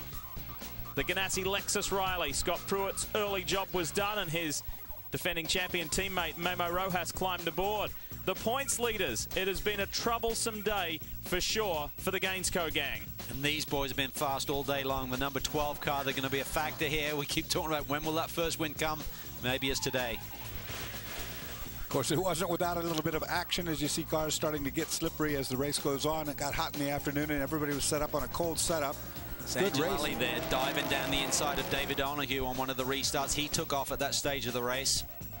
Fast forward to hour 3. And of course, in a race like this, pit stops, crew work, teamwork, and it has to be effective and efficient. Nick Johnson on the inside of Romain Dumas. Cop that. First time here at the Glen. Let's show you how it's done down in turn 1. A popular overtaking point. Watch the Verizon car. Look at him wrestling it down into turn 1. The Frenchman trying so hard to put a move on Max Angelelli. Look at the two Farnbacher Lowles cars going at it all day long. This is Werner around Lux. Goes right behind that, the 70, the Mazda. It's been there all day long as well. It has. Not a great qualifying from the 70 Speed Source Mazda, and more troubles for the TRG 67. However, we are pleased to say, although they went off course, off track and behind the wall, they are now back in the race. Now this was the latest arm wrestle in GT. Mazda v Pontiac, Sylvain Tremblay and Stevenson's Pontiac GXPR. Amazing stuff. Look at this. This is really testy here. This is Darren Law with Nick Johnson really going hard at it. And then that Mazda comes back at the Pontiac. Rob Liddell in the 57. Sylvain Tremblay behind the wheel of the Mazda. And not over yet, though. As I'll say, no, I think my Pontiac's faster than your Mazda. Get out of my way. And it was good, clean racing. It was just hard racing. And this brings you up to date with the most recent incident and accident between David Donahue and Alex Gurney. Well, Chris Neville is standing by with Brumos's Mike Colucci. Chris? Well, Lee, just a minute ago, David Donahue in the 58 were towed back to pit lane and right down to the paddock, walking back with Mike Colucci. Mike, what happened out there? Sounds like something broke on the car. Yeah, well, David got underneath Alex and couldn't get slowed enough and tagged Alex, and both got turned around. And in the process of trying to spin the car around, something broke in the driveline. We're not sure what. You think you can be able to get it fixed and get back out there? I'll let you know in a few minutes. All right, well, we'll have to stand by on that one, guys. But, you know, so it sounds like, I don't know if something exactly broke before he got into Alex or if it broke after that, but of course, he was talking about, they have their hands full. Talking about wanting to spin the car around. The way you do that, put the clutch in, give it a lot of revs with the front wheel turn, and then pop the clutch. That puts a lot of drive strain on both the axles and the clutch. One of those things broke, I bet. It does when you got tire temperature in the car as well. Unfortunately, the results are going the wrong way for the 58 Brumos car. First, third, fourth, eighth. They're heading in the wrong direction.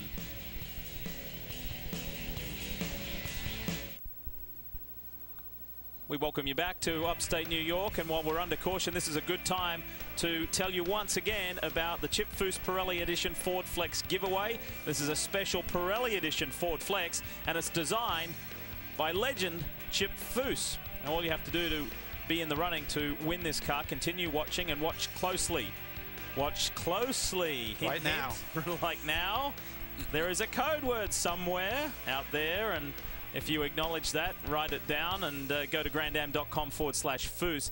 Enter that special prize word and you'll go into the mix to win. Now, of course, all of our previous winners and for the next 7 races, you will all be going to Homestead Miami Speedway, but only one of you will get that special Pirelli Edition Ford Flex, and Chip Foose himself will hand you the keys. So good luck. Get involved, and we may show you that special code word one more time. Hey, speaking of Pirelli, it's time to take a look at the track map. Okay, Watkins Glen, 3.4 miles, 11 turns, and it is truly spectacular. Really fast as you start the lap down into turn 1. Heavy braking. We've seen action down there already today, about 160 miles an hour. Then you're out of turn 1, a really critical corner as you weave up through the S's, about 150 miles an hour as you take top gear, and then you go down the back straightaway, Dorsey, hitting speeds of about 178 miles an hour as you set up for the inner loop. The real fun begins because we're not on the short course, we're on the long course. Short course, of course, comes down, connects right there. But we go down through turn 6, turn 7. Great, good brake zone down in that area. Also, a lot of elevation change through there. We'll see a lot of passing between that turn 7, turn 8 area, and a lot of side-by-side action as well. marvelous track, and we've seen some spectacular racing so far. Hey, speaking of spectacular, whenever this guy's on the track, it is action time, right, Brian? That is exactly right, Lee. Romain Dumas just climbed out in the number 12 Penske Porsche in the lead when you brought it into the pits, but I know this car has not been happy all day long. Watched some excitement down into the brake zone in turn 1 a couple of times. The changes you guys have made, has it improved the car? Well, we try a few weeks on the rear to improve the car, to gain top speed. But at the end, my first hint, I have a small gurney, but corner 1, I was sideways all the time. We are too slow on the straight, and that's a problem. I mean, we at the second stint, I changed the gurney, it was much better, but to overtake the other car is very difficult. So we have a good car. If we are alone, we run quick as the front, but soon we are on traffic, it's very difficult. So I don't know what we'll see. We will see the end of the race, but it will be not easy. Well, they'll wait and see, but strategy, it's always been a part of their game plan down here, guys, and they are very good at it. For more on GT, we'll head to Chris. Brian, those first couple hours for the Stevenson group weren't a good couple hours because tire wear at the back end of the car was just blistering those Pirellis. Now, the reason being the team missed a lot of practice back on Thursday. Only had about 25% of what everybody else did. But, Mike, now the car seems to be running pretty strong. What kind of state is the 57 in? Well, you know, we're getting better for sure. We've been making changes. It's been like a NASCAR race for us. Every stop, we're making a bunch of changes, putting a wedge in it, things we've never tried before. And, you know, Mr. Stevenson's actually pretty upset at me right now because we keep throwing tires at it, but Mrs. Stevenson's pretty happy because every time we buy a set of tires, she gets a new pair of shoes. But last set of tires that just came off are pretty good. This yellow is really going to help us, I think, because I think if we can get 26 laps on a set of tires, we should be all right. So, you know, we got one of the best drivers out there right now, and, you know, just keep going, right? I think they're going to have to grab the wind and not only cover that tire bill, but also the shoe bill. That's funny because Kelly Collins likes to call them sneakers. So. Now take a look at this, at what it takes, with thanks to Pirelli, and we're talking about what it takes to win and compete here at the 6 Hours of the Glen. Well, the guys really have to gear up for this. 3,000 tires, Dorsey. Imagine mounting those. 800 rain tires in case we have some inclement weather, which we typically do have here for these 6-hour events, and 20 crew members, 7 engineers, huge trucks bringing massive amounts of wheels and tires every weekend. In that interview that Brian conducted with Romain Dumas, we heard him talking a lot about the gurney and changes that were made. He's not talking about Alex Gurney, but he's talking about something that Alex's father, Dan, developed. Dorsey, tell us more. Absolutely. Dan Gurney made this, and what it is, it's a 90-degree flap that goes right at the top of the wing, and there's different dimensions of those. It sticks up right along the edge of the wing there. You can't really see it because the car's going by. We've got a good shot of it right there. Anyway, what it does is it creates a lot more downforce and a little bit more drag, so it's a very good adjustment. It's a tunable piece that can be slid in and slid out. A bigger one, a taller one gives you more downforce, shorter one gives you less, etc., less drag and so forth. But Dan Gurney, his father, he invented it. They named it after him, Gurney flap. So there you go. That's exactly what Dumas was talking about as we're slowly working our way back to green. Yes, we had 9 full course cautions here last year, and we're slowly getting towards that mark. Lights are still on the Pontiac G8 pace car. This is our 6th and longest one so far. Most of these actually all of these but one were caused by accidents. One of them was debris, and this one is our longest so far. See if we can check in with one of the drivers out there right now. Max Angelelli, how are things going out there today, mate? Pretty good, I guess, but still a little bit early to say. I want to try to win this one. I know you want to win this 6-hour. Wayne never won it. You want to win it for the team here today. Early in the going during that first double stint you did, you had the fastest car on the racetrack. Pruitt's taken fastest lap away from you. Do you have the car to get to the checkered flag first tonight? Car is very good, and the car is still the same, the one I left. So I'm guessing I'm probably going to steal the fastest lap from Pruitt. All right, mate. Best of luck. What we're seeing, the trend in Grand Am right now, there's been domination for years from the Riley chassis. It is still a very fast car, but we're seeing the challenges come from the likes of Dallara. Angelelli was on board that, and the Lola, in which Nick Johnson has just stepped from. Yeah, Nick pretty happy about where that car is right now. And Nick, I talked to Jeff Hazel a little bit earlier saying the car looks good. Where did you guys get lost? What did you find? Typical Jeff Hazel. Oh, I don't really know. We just kind of taking a stab at it right now. I don't believe him. Well, actually, there's a little bit of truth. We've been working on the car, you know, doing almost like NASCAR, doing the race there, and we got, you know, tire pressures left and right, and we done like a little bit of wing gurney and stuff in the rear, and now the car is back to where it was the first day, and we seem to be on pace again. So hopefully we can be out, you know, up front there and running for the victory tonight. A great thing about this race, so much time, a lot of time for some teams that don't have that outright speed to kind of adjust themselves into the race. We'll see if they can do it. 1 win and 3 DNFs. What a record for the season. It might just be 2 wins. Sometimes those commercial breaks work our way, sometimes they don't. This one is a positive. We're back just in time to catch the restart. Scott Pruitt out in front. We'll have a nice, clear, clean track up ahead to get on with things and continue leading this race. The 45 Orbit BMW behind him, that's not for position. And in that car is Bill Aublin. He is the first car not on the lead lap. Here we go, back to racing at the Glen. And look at them scramble for positions and try and put moves on each other further back in the pack. And the key is you cannot initiate a pass until you cross the stripes, so the guys have to be really patient there, especially, Dorsey, when the DPs have GT cars right in front of them here. Yeah, and of course one of those was second place. Max Angelelli had 3 cars between him and Pruitt, the leader. He wanted to get by them as quickly as possible, still does. Oswaldo Negri in the 60.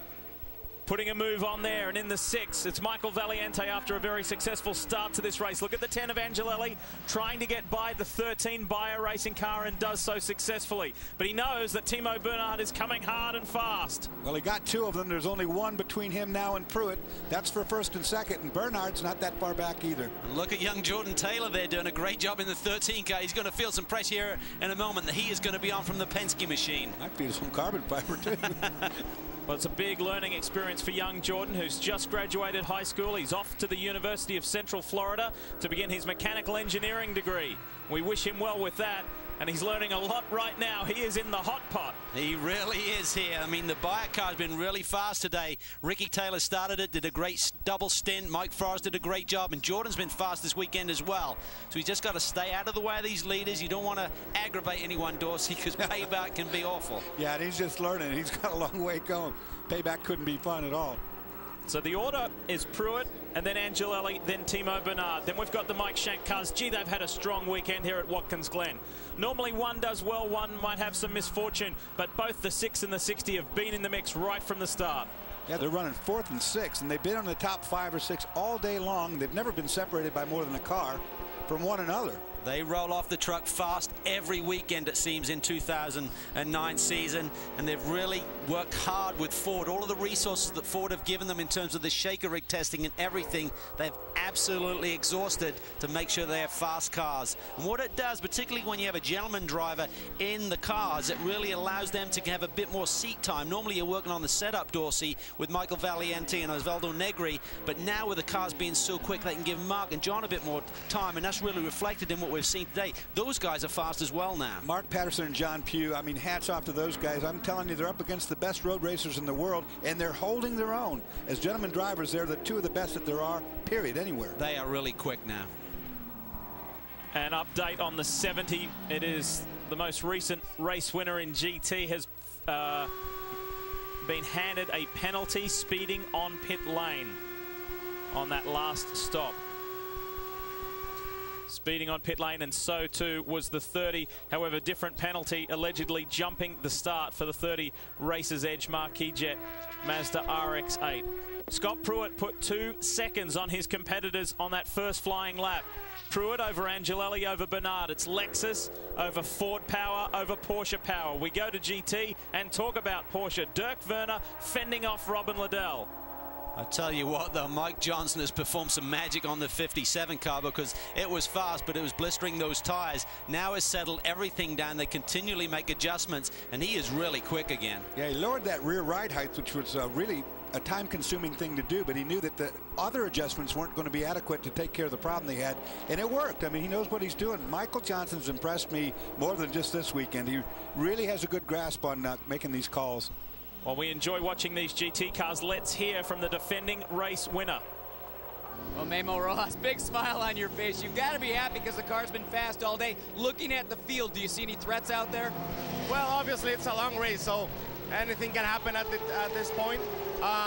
We have a good car, a fast car that can keep up the pace to be at the lead. So hopefully we have like 2 hours to go, or a little bit less than that. So hopefully we'll stay there and get our first win.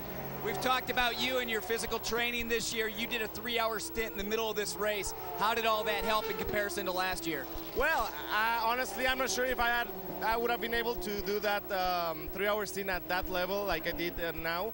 We led most of my laps and ran a quick lap of the race at that point. So I guess it must be working. And I assume Scott's going to close this thing out? Yeah, that's right. We're less than like an hour and 40 minutes to go. So it's probably, if he feels okay, it's probably going all the way. Well, you know, Scott's going to go as hard as he can trying to get their first win of the year. Well, the bad news for everybody else in this race is that when Scott Pruitt gets this car out in the lead in clean air, he runs faster lap speeds than any other car here. So not only is he in the lead, but he's extending lead, as he did at the beginning. When the green flag dropped, this car took off. Now it's taken off again, and we're running out of time. And I think this is really the difference this year. Memo Rojas has really done a tremendous job, Dorsey. He's got so much more confidence, and the team has now got the confidence in him. I mean, you talk to Scott Pruitt, you talk to Timmy Keene, you talk to the mechanics. They know that they can slot Memo in, and he can go out and pretty much do the same job as Pruitt now, and they couldn't rely on that last year. And he said it himself right there. Last year, I couldn't do a 3-hour stint, not pushing that hard. I wasn't physically able. These are physical race car drive. You know, it's very hard to drive at that level for that long period of time. You have to be in tip-top shape, and quite honestly, last year he wasn't. All of a sudden, 2 seconds has become 5 seconds. That is first to second. As we pick up the gentleman Jack Crawford here for Children's Howard Motorsports. And Rob Finlay is behind the wheel, taking over from Andy Wallace. Been a bit of a tough weekend for these guys. Been a tough run, actually, since they had promising signs at VIR, which is kind of their home track.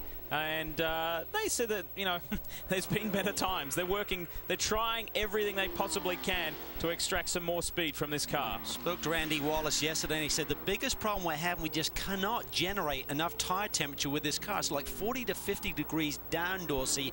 And he said what that then does when you're running around, you suddenly get pickup on the tires. You're not generating enough heat to really scrub those tires, and then it just gets worse and worse and worse, and suddenly the car's just a nightmare. You don't know what it's going to do next. Well, somewhere within this car is a gremlin that is hiding, and it's hiding quite cleverly, because Max Crawford knows what he's doing, and they've thrown everything they can do at this car, and it's not responding. There's something wrong in there, and they just haven't found it yet. It's going to be some little quirky thing, and it's just eluded them so far, and it's got them all frustrated, and I don't blame them, because they're a better team than where they're at right now. I spoke to another crew member this morning. They said, you know what, we rolled out at the beginning of the year, did some testing, it was really quick. We went to Daytona, the car was fast, but remember, they started blowing up tires. They had to change the setup, and in one of the spins that they had, they did quite a bit of damage. And now thinking back, when did we lose pace? And it was right at that point. They came back for the Daytona race. They didn't have the same speed. They wonder whether maybe they damaged something on the chassis that they have not seen yet. And it was a high-speed crash. It was like 180 mile an hour, so it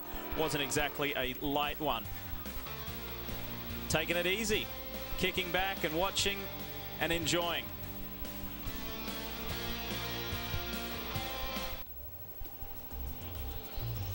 Really beautiful area of North America up here in upstate New York, the Finger Lakes District, and waterfalls in Watkins Glen National Park, a little closer to the downtown area. And we're up here in the Finger Lakes District of upstate New York, where there are 11 lakes in total, the big ones of course being Cayuga and Seneca Lake, amongst the deepest in North America. Hey, from here we switch gears and we head over to Ohio, and Mid-Ohio will be the next round, round 6 of the Grand Am Rolex Sports Car Series, and you can see it live here on Speed at 5 p.m. Eastern. That's on June 20, 5 p.m. Eastern, the next round of the Grand Am Rolex Sports Car Series here on Speed. We welcome you back. Things have not changed, except Scott Pruitt has added another, has he added another second? We'll tell you as soon as Angelelli comes across the line. It's still staying at about 6¼ seconds as Angelelli continues to be hounded by Penske's Timo Bernard. Ricardo Zonta is 4th, Oswaldo Negri 5th, 6th is his teammate Michael Valiente. Brumos Racing, Joao Barbosa is 7th, 8th is Bill Aublin, Christophe Bouchou 9, and young Jordan Taylor for Bayer Racing is in the top 10. It's interesting that Timo said that car runs better when it's clean. We know that Pruitt's car runs best when it's on clean air as well, so obviously these cars really disrupting the back of the car is the car in front of you is dumping so much dirty air that they really are losing from that. Right now, Timo's the fastest car on the racetrack. Just ran a 142.8. Fastest lap of the race today is 141.7 by Pruitt about 30 minutes ago. And Calvin, this is the time of day you just saw it back there where the sun becomes a real nuisance, because you turn right into it and the glare off this Watkins Glen racetrack blinds you temporarily. There's about 3 places on this racetrack a lap that you go directly into the sun, and you really lose reference of where the sides of the road are. There's one of them right here. Whoa, a moment there for Oz Negri. The back stepped out and he caught it very well. And again, mid-corner, he really couldn't see where he was at in position on the racetrack, and that could have been that little mistake you just saw.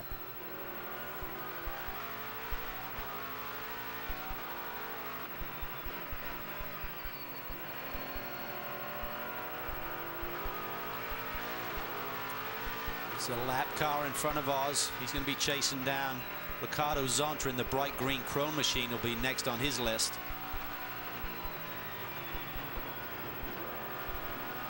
It's Bill Auberlen, who is actually 8th in this race. He's just a little bit out of slot there, isn't he? Driving in the Orbit BMW. He's a late addition to the car this weekend. Sorry, Lee. He just got drafted in this morning. There's a lot of chatter this week about whether Bill would join the team. Was here running the Coney Challenge event here yesterday. This morning the team made the decision to slot Bill in. Of course, he had no time to drive the car before the race, so when he dropped in there, it was the first lap in the car. Switching gears and talking GT for a moment. One car that has led today is the 70 Speed Source Mazda, but as we told you a few moments ago, it got handed a penalty for speeding on pit road. Let's go to the Speed Source camp. Lee, it was the 69 car that won last year, and the 70 car looks like the car to beat in GT today, but Sylvan, penalty for speeding on pit lane. What happened there? Obviously just pushing real hard, trying to get the advantage with the yellow, trying to beat the double yellow, and I must have missed it by, I guess, this much. But hard to fire myself. Great team effort. You know, we had a great car today. It's not over. Still an hour and 25 minutes to go. But to go from 1st to 7th is pretty frustrating. So I'm disappointed for Castro. I'm disappointed for Mazda, but it's not over. We'll keep working at it. Well, the car's still looking strong, and as the temperatures are starting to cool down, how does that affect the Mazda? Makes it better for us. I mean, we didn't show what we wanted in qualifying, but we've been tuning on it all day. We actually did a damper change during one of the pit stops, and, you know, doing tire pressures, playing with the bars, and we've tuned on it and tuned on it and tuned on it. It's getting better and better and better, so hopefully the cool temperatures will play into our hands. I know it's been a very difficult for you and the team, but coming off that victory at Laguna, what did that do for everybody? That was great. You know, we had such a rough Daytona, and you know, to go to Mazda Raceway and to win in front of Mazda, in front of Castrol, and to do it in dominating fashion with a great car, that was pretty special. Special for me, special for the team. Well, there's plenty of time left on the clock. We'll see if these guys can go back to back. Well, speeding on pit lane, some people say, well, how does that happen? You have a pit lane speed limiter, which is incorporated into the electronics on the car, but you still got to slow it down when you hit pit lane initially. So as Sylvania was coming into the pits, exceeded the initial entry there. You got to get on the brakes, you got to slow it down, and then that limiter kicks in. Of course, like you say, the last moment of braking you can leave it to, and slamming that brake on and getting down that pit lane, that gains you as well. And that's what he was talking about when he was trying to get as much as he could out of that. For those of you turning on, the big news, the huge news in this motor race today, the top 2 in the Daytona Prototype Championship are out of the race. The 99 Gainsco Bob Stallings car and the 58 Brumos Porsche. They collided. Both teams were having their respective problems individually, autonomously.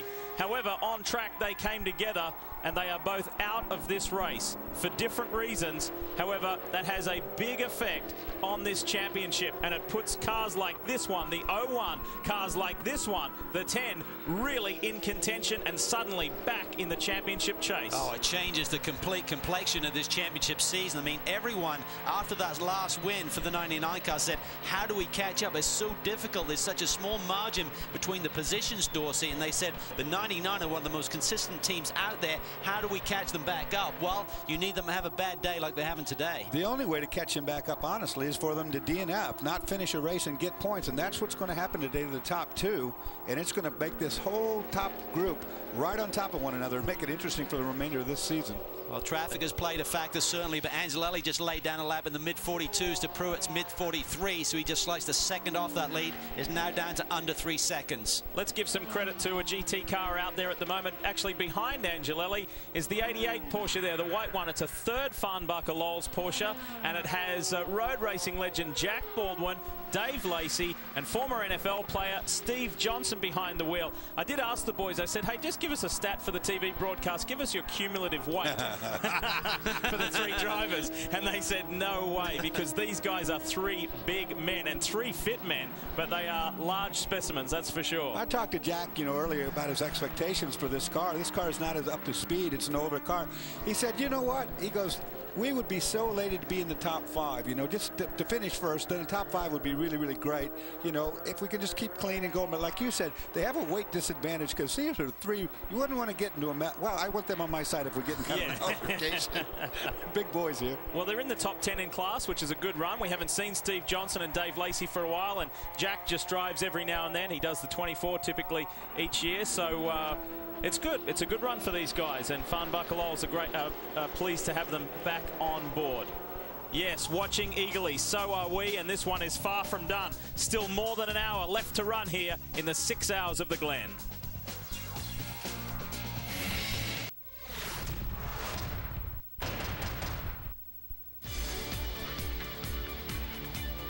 David Donahue takes the lead with 40 minutes to go.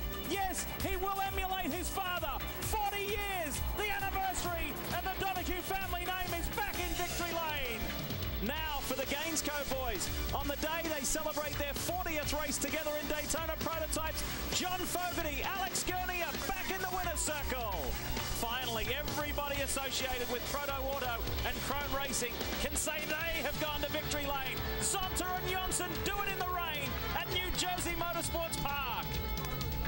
The 2007 champions are turning up the heat in their home state. Fogarty and Gurney do it at Mazda Raceway Laguna Seca. That was a compelling victory.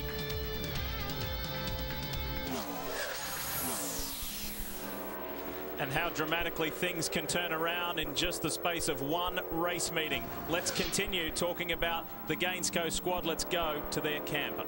Yeah, our points leader's the car underneath the tent here, up on jack stands, but nobody working on it, Alex. Obviously, the day's over.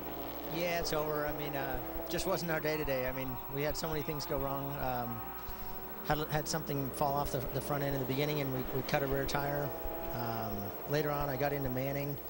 And then at the end there, when I got in, we were in good shape. John, was all the way up to 5th, and we were back in the hunt there, points-wise. And Donahue, I guess, just got in a little deep and ran into the side of me. He came by and apologized, so that's the way it is. Well, so where do you go from here? How did that go with David when he came over here? I mean, is everything going to be okay between you two? Yeah, I think so. I mean, I kind of did the same thing to Darren Manning earlier in the race, so I can't talk too much. I know he doesn't mean to do those things, but it's tough when we're leading the championship, and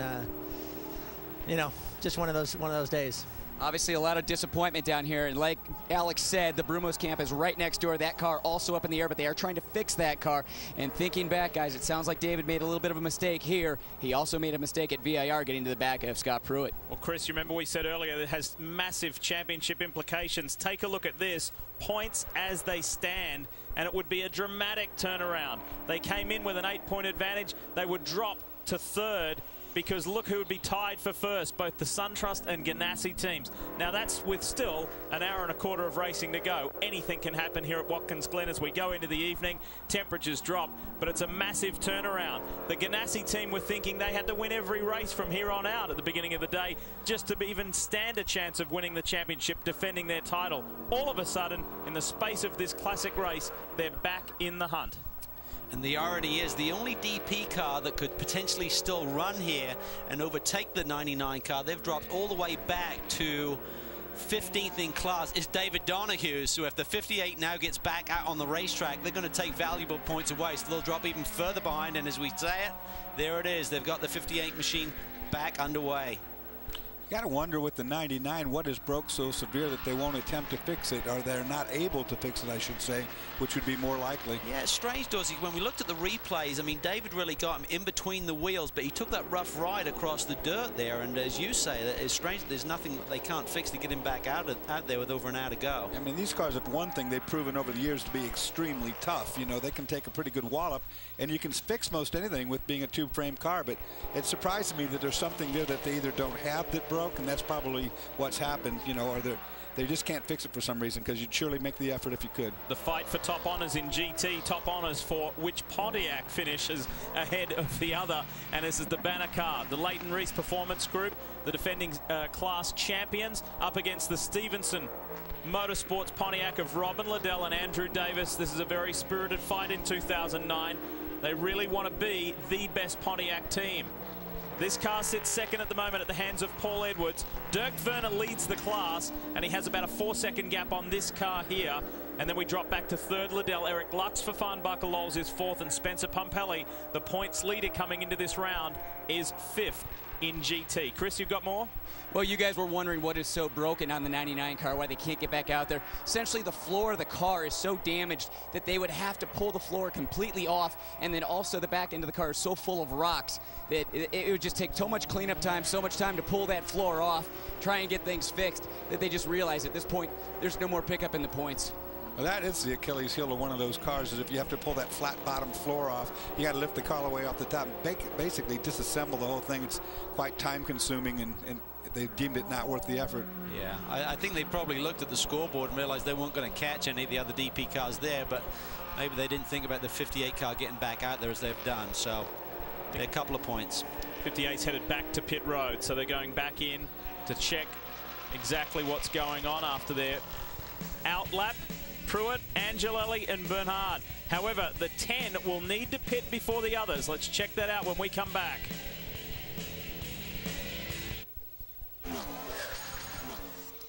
Well, you talk about history here at Watkins Glen. Take a look back here. This 1970, when I was just a lad, the year before I started driving. This is what the cars looked like then. They were really loose. That race would be won by legendary Pedro Rodriguez driving with Leo Kanunen. 1970 here at the Glen. Pretty cool stuff, huh? Those yeah, cars man. were magic. And the crowds we had, buddy, let me tell you something. This place would rock and roll. And I can tell you that our statistician, the Polish Prince, Rick Radajak, was here that day. Now that looks very much like Le Mans to me, boys. Will be next week. Looking forward to it. We got 18 and a half hours of coverage in total, and it will be brilliant. How about the 3 weeks we got? The 6 hours of the Glen this week, Le Mans next week, and then we go to Mid-Ohio. Fantastic stuff. And that's coming your way next Saturday live here on Speed, 8:30 in the morning. Yes, this battle continues in GT. You just saw the leader just go out of sight there. That's Dirk Werner. He's got now 7 seconds over Paul Edwards. Let's hear from Paul's co-driver. Kelly Collins having a little stretch here before we talk to him. Kelly, early on, we know the Pontiacs were having a little bit of an issue with rear tire wear as the temperatures have come down. How's that helping the banner car? It's helping us quite a bit. We had to actually ease up a little bit on throttle application, getting the power down, try not to spin the tires. I think that the previous race that had the other tire compound on the track other than the Pirellis might have messed a lot of people up there at the very beginning. We don't seem to have the same problem as we had before. Okay, talking to Mike Johnson earlier, he said the car's in good shape up until about 45 minutes into the stint. Can you guys go a whole stint? Yeah, we can go a whole stint right now. We set our car up very soft.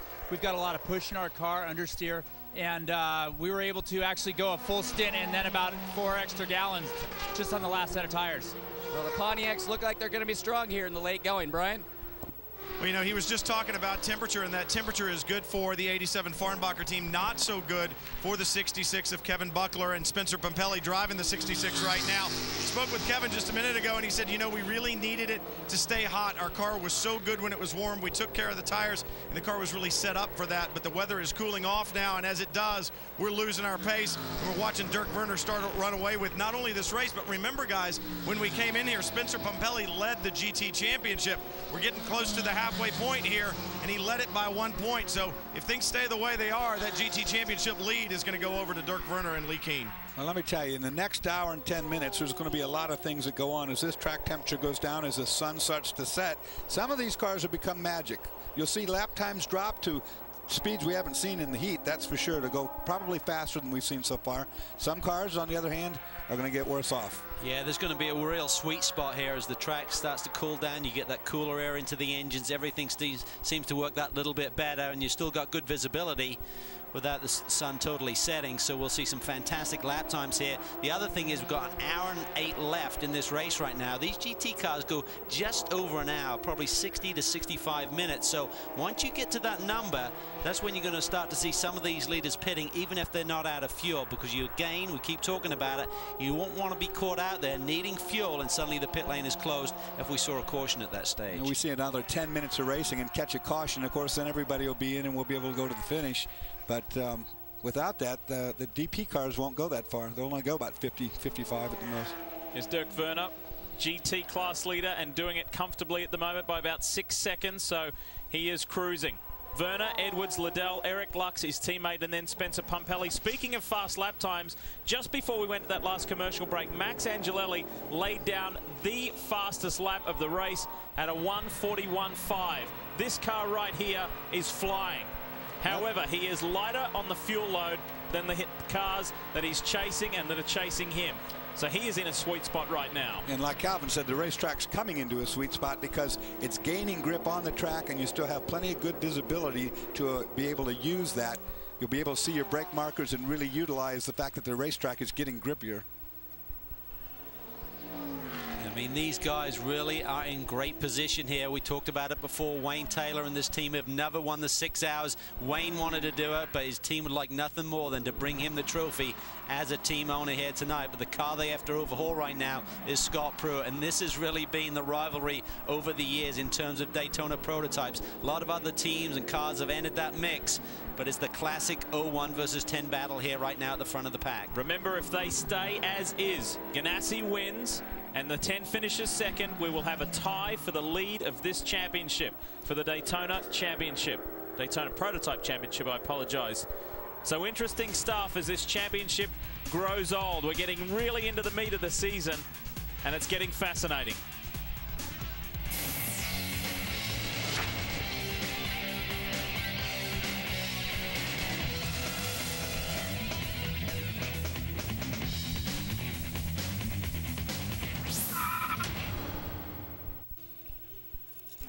You've been seeing plenty of spirited racing between the Pontiac GTOs in this race. Well, the Pontiac GTO Association of America are here with their Pontiac Corral and some beautiful vehicles on display. Bill Vantuono, the president of the association, is here, and we thank all of these people for their support of the Grand Am Rolex Sports Car Series. Hey, what was your first car is the question of the day. My first car was a Volkswagen Beetle, the very old model. Chevy Blazer. Yeah, I had it lowered with big wheels and a big old boombox in the back, man. I was cool when I was 16, you know? Volkswagen Polo, I don't know if you have that car yet. Very tiny car, 60 horsepower. My first car was a Volkswagen Rabbit. A Toyota Camry, which was a hand-me-down from my mom. It was a BMW 2002, one of the old little boxy ones, like a 70s 2002. FJ62 Toyota Land Cruiser. That's quite an embarrassing question because it was an old wreck and it was smoking and falling apart. It only cost me about $100, but it was a thing called a Renault 16. All right, let's continue that theme. Dorse, you first, as we see the Allegra car has spun the BMW-powered Daytona prototype. It's been having a tough old day. Carlos de Quesada, it was stopped in the pits not that long ago, but Carlos is having his second stint of the day. Most important thing is that it is still running. All right, Dorse, take it away. I think a Renault 16 smoking was new as the leader is in. Chris will be there. Well, guys, a 6-hour endurance is turning into a 1-hour sprint race. We got the 01, we got the 10 in pit lane. This is going to come down to these two pit crews. Going to be fuel and scrub tires on the 01 car. Looks like we're going with scrubs on the 10 car, too. These guys have got to hit their marks. They're going to make sure they can get all the fuel they can in Scott Pruitt's car. Just waiting on fuel on that car. Max Angelelli's car still up in the air. Looks like the right front wheel gun problem. Looked like a little bit of a problem up on that right front corner. It looks like they finally got it free, but they're still waiting on fuel. Well, that was significant because Max had several more laps that he'd done on his tank. Oh, there's contact there. 59 car trying to hit its marks, and Angelelli was exiting. I don't think there was any damage. It looked like a good side-to-side smack. Look at the front left, Brian? Ricardo Zonta in the Proto Auto Lola Ford Power, and right now it's going to be fuel and tires. It's like you say, Calvin, you want to be the first to do the last, and that's exactly what this group of cars is doing right now, taking this opportunity to get this stop done in case a full course caution were to come out. Getting done with the rest of the pit stop, making an adjustment to the rear wing. Actually, the rear wing broken on this car. You can see it just above the right stanchion. There's a crack in the main cord of this wing, so they're going to have to replace it, and that is disappointing for them. Remember, the faster you go, the more downforce the wing creates, and that's only going to aggravate the crack that's in it. This is going to be a lengthy fix here, Chris. Yeah, Brian, took a look at that right front corner on the 59 car. Everything looked good there, so I imagine the contact wasn't too bad. But the 59 car was definitely coming in. There was not much that they could do. Max Angelelli was just sent out right in front of him. Let's take you back and show you a very close call with the SunTrust and the Ganassi pit stops. Watch the Ganassi crewman. Watch how close this was. Look to the right. Oof. And then from the outside, look to the right. Boy, that was close. That's hairy.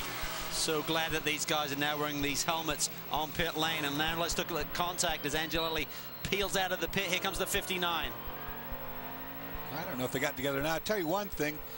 Those crew guys are so focused. It's just like a receiver getting a football. You just keep your eyes on the ball. He never even winced when that car got close to him. And what's significant there, you may think that the 01 team did a much faster pit stop. It was faster, but Angelelli had less fuel in his tank. He was probably running pretty close to empty, whereas Pruitt had not exhausted all of his because he had not had as many laps on the board on that previous stint. I think there were five or six laps difference between the two cars. And Oz Negri has been serviced. The Mike Shank Ford is back out there. Oz is looking good for a podium today. This is a good, strong run, and will be a good shot in the arm for the Mike Shank team. But with just under an hour to go, a lot left that could happen. All right, we need to flick this around. Yeah, that's not working right. That's not right. It's not good. Even for you, Dorsey, that's the wrong line through that corner. I think just backed into the barrier, I think. That is the Matt Connolly battery tender Pontiac GTO, and team principal Matt Connolly behind the wheel. It was heavily damaged earlier in the race, and the team did a good job to fix it and at least get the car back out there. And that's really a testimony to that team, the way they scrap and really fight. To have a car here this weekend, and then when you have a big crash, to really just get the car back out there. All right, watch this Penske stop, and we'll see where he gets cycled back out in relation to the 01 and the 10. Pressure on the Penske boys. Watch them. How well do they perform? 8 wins for Penske Racing at Watkins Glen International, but 0 wins in the Rolex Sports Car Series. They've won here in Trans Am, Can-Am, USRRC. They know how to get it done. They're just still trying to figure out how to get it done in a Daytona prototype. Right now, the pit stop getting done. Now, interestingly enough, they're going with sticker tires. Most of the teams have for this last stop. Some have run scuff tires throughout the day, but right now, stickers on the 12 car, and it's back underway. Pruitt is coming onto the main straight. Look to the right here. Here comes the 01 Ganassi car, and he will hold the advantage. That was good work from the Penske squad. Now he may be able to get out in front of Max Angelelli. Angelelli has just come onto the front straight. This could be advantage Penske. Problem will be, sorry Cal, the problem's going to be is he's on sticker tires. It's not going to be up to temperature. He cannot run at the same speed. Watch here. Did he make it out, Cal? I don't think he did. Yeah, he's in front of him. He's right there. He's up in the S's. He's certainly got the track position, but as you said, on sticker tires, it's going to take him a lap or so to get these up to temperature and scuff those in. Timmy Keene and the 01 team have gone with scuff tires for the last couple of stints here this evening. So Angelelli will be much faster on this lap. Will he be able to get onto the tail of Timo Bernhard and take advantage of it? Well, it takes a lap, 2 laps at least, to get these temperatures up and to get the pressures where they need to be. You're a sitting duck right now to a guy like Angelelli that's got that happening. So, the 01 Ganassi Lexus Riley holds the power. What's going to happen here for second? Will Timo Bernhard be able to hold off a hard-charging Max Angelelli? We'll tell you when we come back.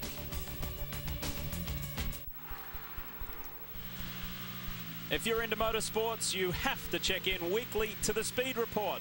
Of course, every Sunday at 7 p.m. Eastern. This week, hosted by my friends and colleagues Bob Varsha, Chris Devoda, with everything from this weekend in motorsport and every weekend. The Speed Report, every Sunday, 7 p.m. Eastern. Let's get it to the pits as we welcome you back to Watkins Glen. Well, Paul Edwards pulling the 07 Pontiac out of pit lane. High fives by Leighton Reese's crew. Great stop. Tires were perfect. Filled it up with fuel. He had taken the lead because the Farnbacher Lowells had come into pit lane. Sounds like they're coming down the front straight right now.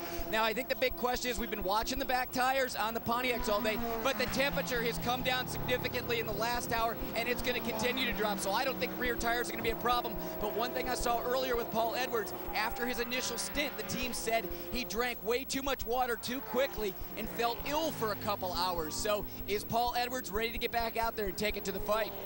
Well, the fight is on right now. Did you see how close that was? That was really tight because this is the 87 car that was leading before, and that is essentially could be for the lead and the win here tonight because there's some other cars out there that have track position, but they're going to need to stop also. So it's really important for those Pontiacs to get in and out in front of this 87 machine. So he's got the track position, Dorsey, and he has hot tires right now. Yeah, and that's going to take a while for Paul Edwards to get his tires up to temperature. Plus the 59 Brumos car, you see it there, could play into this as well. And here comes the other, the 58 car. Those are faster cars that are going to get in the way of these two GT battlers. Well, next up is the 57. It is in. Where is this going to cycle through? Chris, talk us through. Well, when Paul Edwards came in, the 57 was right on his tail. So now it comes down to pit crews making sure that they can get everything done here and also fuel going into the car. So we're going to have to just kind of sit and watch and see when Paul Edwards comes out of turn 11. But everything going well with this pit stop. And we got to really kind of put kudos on for this team because they were way out of the ball game early in this race, and they've just worked hard, adjusted themselves back in, and now they've got a good car.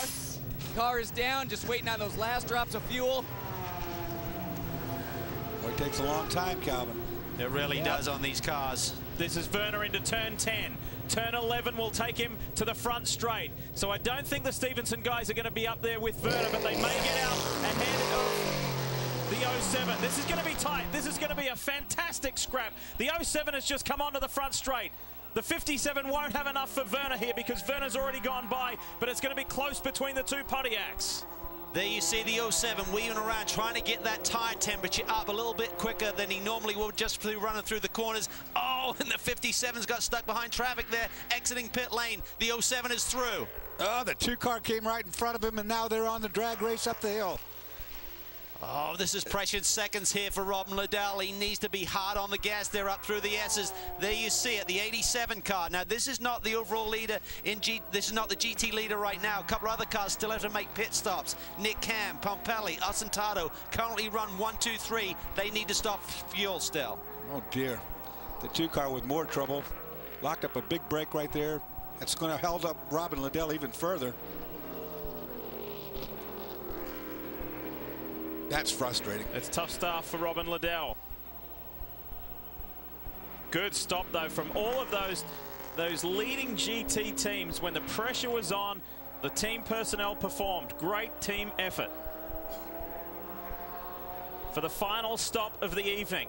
This is really exciting stuff. And remember, the top 3 in GT still have to stop for fuel. 51 minutes to go.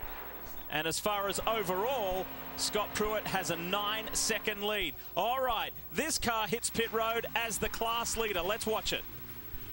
Yeah, guys, he's coming off that big victory back at Laguna Seca just a couple weeks back. Going to be a perfect stop, but they were a little bit further back than the 57, so I don't think they're going to take the lead on this pit stop. They're hoping for a caution sometime after this stop now. And with these cooler temperatures, guys, it has really come down. This little Mazda can really come to life, really getting that rotary motor, a lot more power out of it as the temperature continues to drop. So that's exactly what Nick Ham and Sylvain Tremblay want here. And these guys are down, just waiting on a little bit more fuel at the back end of the car, and Nick Ham's going to be away. Well, what's significant with this Mazda actually has a slightly larger fuel cell, 24 gallons instead of 22 on the Porsches and the Pontiacs, so that'll be significant here. It'll take another 3 or 4 seconds to top him up. Boy, it just seems like it takes forever. There he is sitting there wanting to win, trying to win, stuck in pit lane. You could probably gamble and pull it out. You got 50 minutes to go. They'll normally run an hour plus, so you don't need a full fuel load, but it's really hard to measure and get it right. So the front runners in GT are serviced. Front runners in Daytona Prototype serviced. It's just good, hard racing from here on out.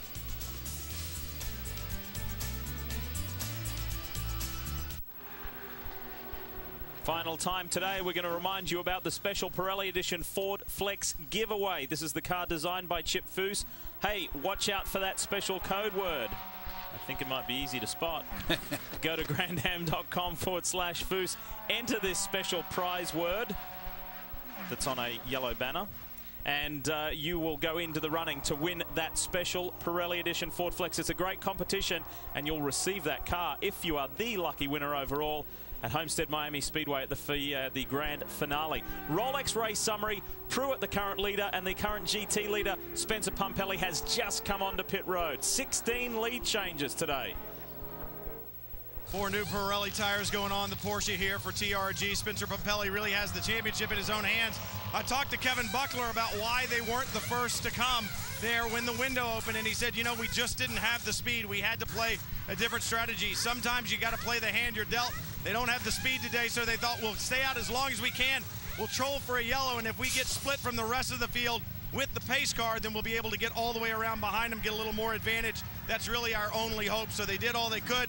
They didn't get the caution that they needed, so Pumpelly now is going to drop well back in the order, waiting for the fuel to go in. The tires are on. Stop is done. Finishing his cool suit, and he's back underway. Well, one thing there, Brian, it looks like they took a full fuel load, but with 46 minutes to go, they probably only needed about 3/4 of a tank of fuel. So that would drop it from a 44-second fuel stop down to 33. So that's significant, but it looked to me like they were waiting on the last drops. Also, it took a little longer to hook up the cool suit, and I don't know why you'd even need that right now. It's getting cool out on its own, and you could do this last 45 minutes without it. Well, Dorsey, he's been in the car for quite a while. He's really worn out. This will be the 2.5 stints that he does, and as you well know, even though it's cool outside, it is very warm in that car. They got to give him all the aids that he can. He's going to be a worn-out guy. Oh, Brian. Last time round, a 1 minute 43.9 against a 1:45.2. That's why Angelelli has got by Penske's Timo Bernhard. Up into second. He is flying. He's had the fastest lap of the race lead at 1:41.5, but he's now 6.3 seconds behind the leader, Scott Pruitt. Can he chase him down? Can SunTrust get that first victory here at the 6 Hours at the Glen? Watch for the split. There's Pruitt going through. Here comes Angelelli. Can't quite see him yet, but when he can, it's magic. 45 minutes to go. That's a long time here at Watkins Glen. So, Wayne Taylor's SunTrust team has time on their side, laps on their side. Shadows starting to come into effect here. We go into the early part of the evening, and this has been a magical day weather-wise and a very interesting race. Let's take you back and show you how Max the Axe got by Germany's Timo Bernhard.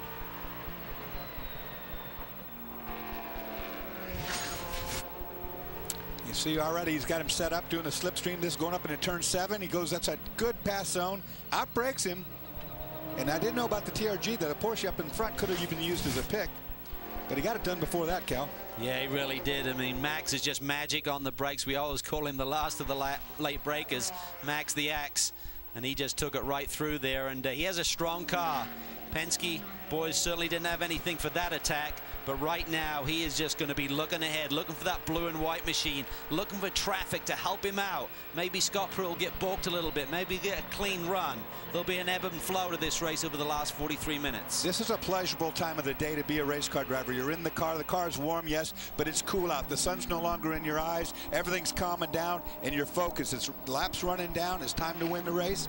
Man, this is fun. I almost want to be in the car right now again. Let's give a shout out to the co-drivers, because obviously it's always easy to heap praise on the stars, the big names, the Angelellis, the Pruitts. But how about Memo Rojas? He did exactly what was asked of him in the 01 Ganassi car. So too did Brian Frizzell. Yeah, Brian Frizzell had a great day today. And Brian, right now your teammate looks great. Just got by the Penske car. He's really got his eyes on. What does he have for the 01?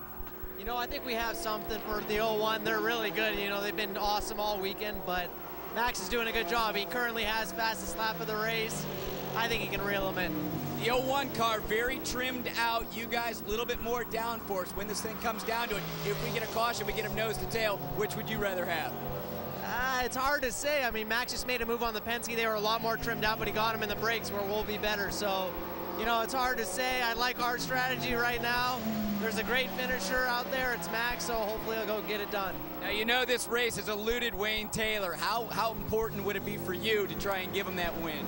It'd be huge. I mean, winning the 6 hour at the Glen, it's a major feather in the cap. So if we could do that, that'd be awesome. Now, these guys are looking great. Just the time is running out.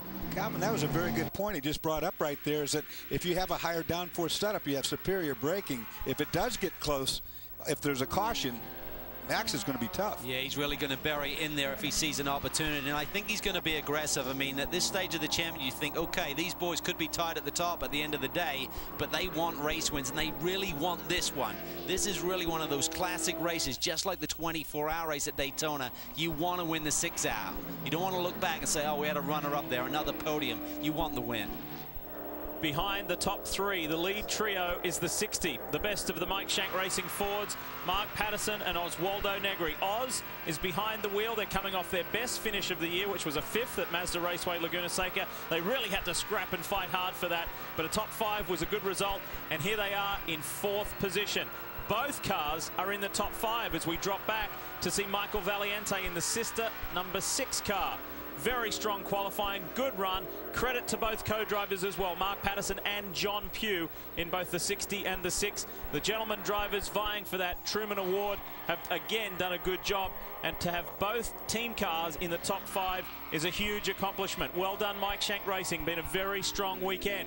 Behind these guys is the 59, and this is a very promising turnaround point for JC France, Joao Barbosa, and sports car legend Hurley Haywood, just having a token drive today, just whetting his appetite, and it's been a 40-year journey for Hurley here at Watkins Glen. Very memorable times, but for the Portuguese driver Joao Barbosa, this is what we're used to seeing. We're used to seeing Joao and JC, who finished 3rd in the championship last year, there at the end of the races. Well, they had such a tremendous second half to 2008. Really went on a storm there with numerous podiums.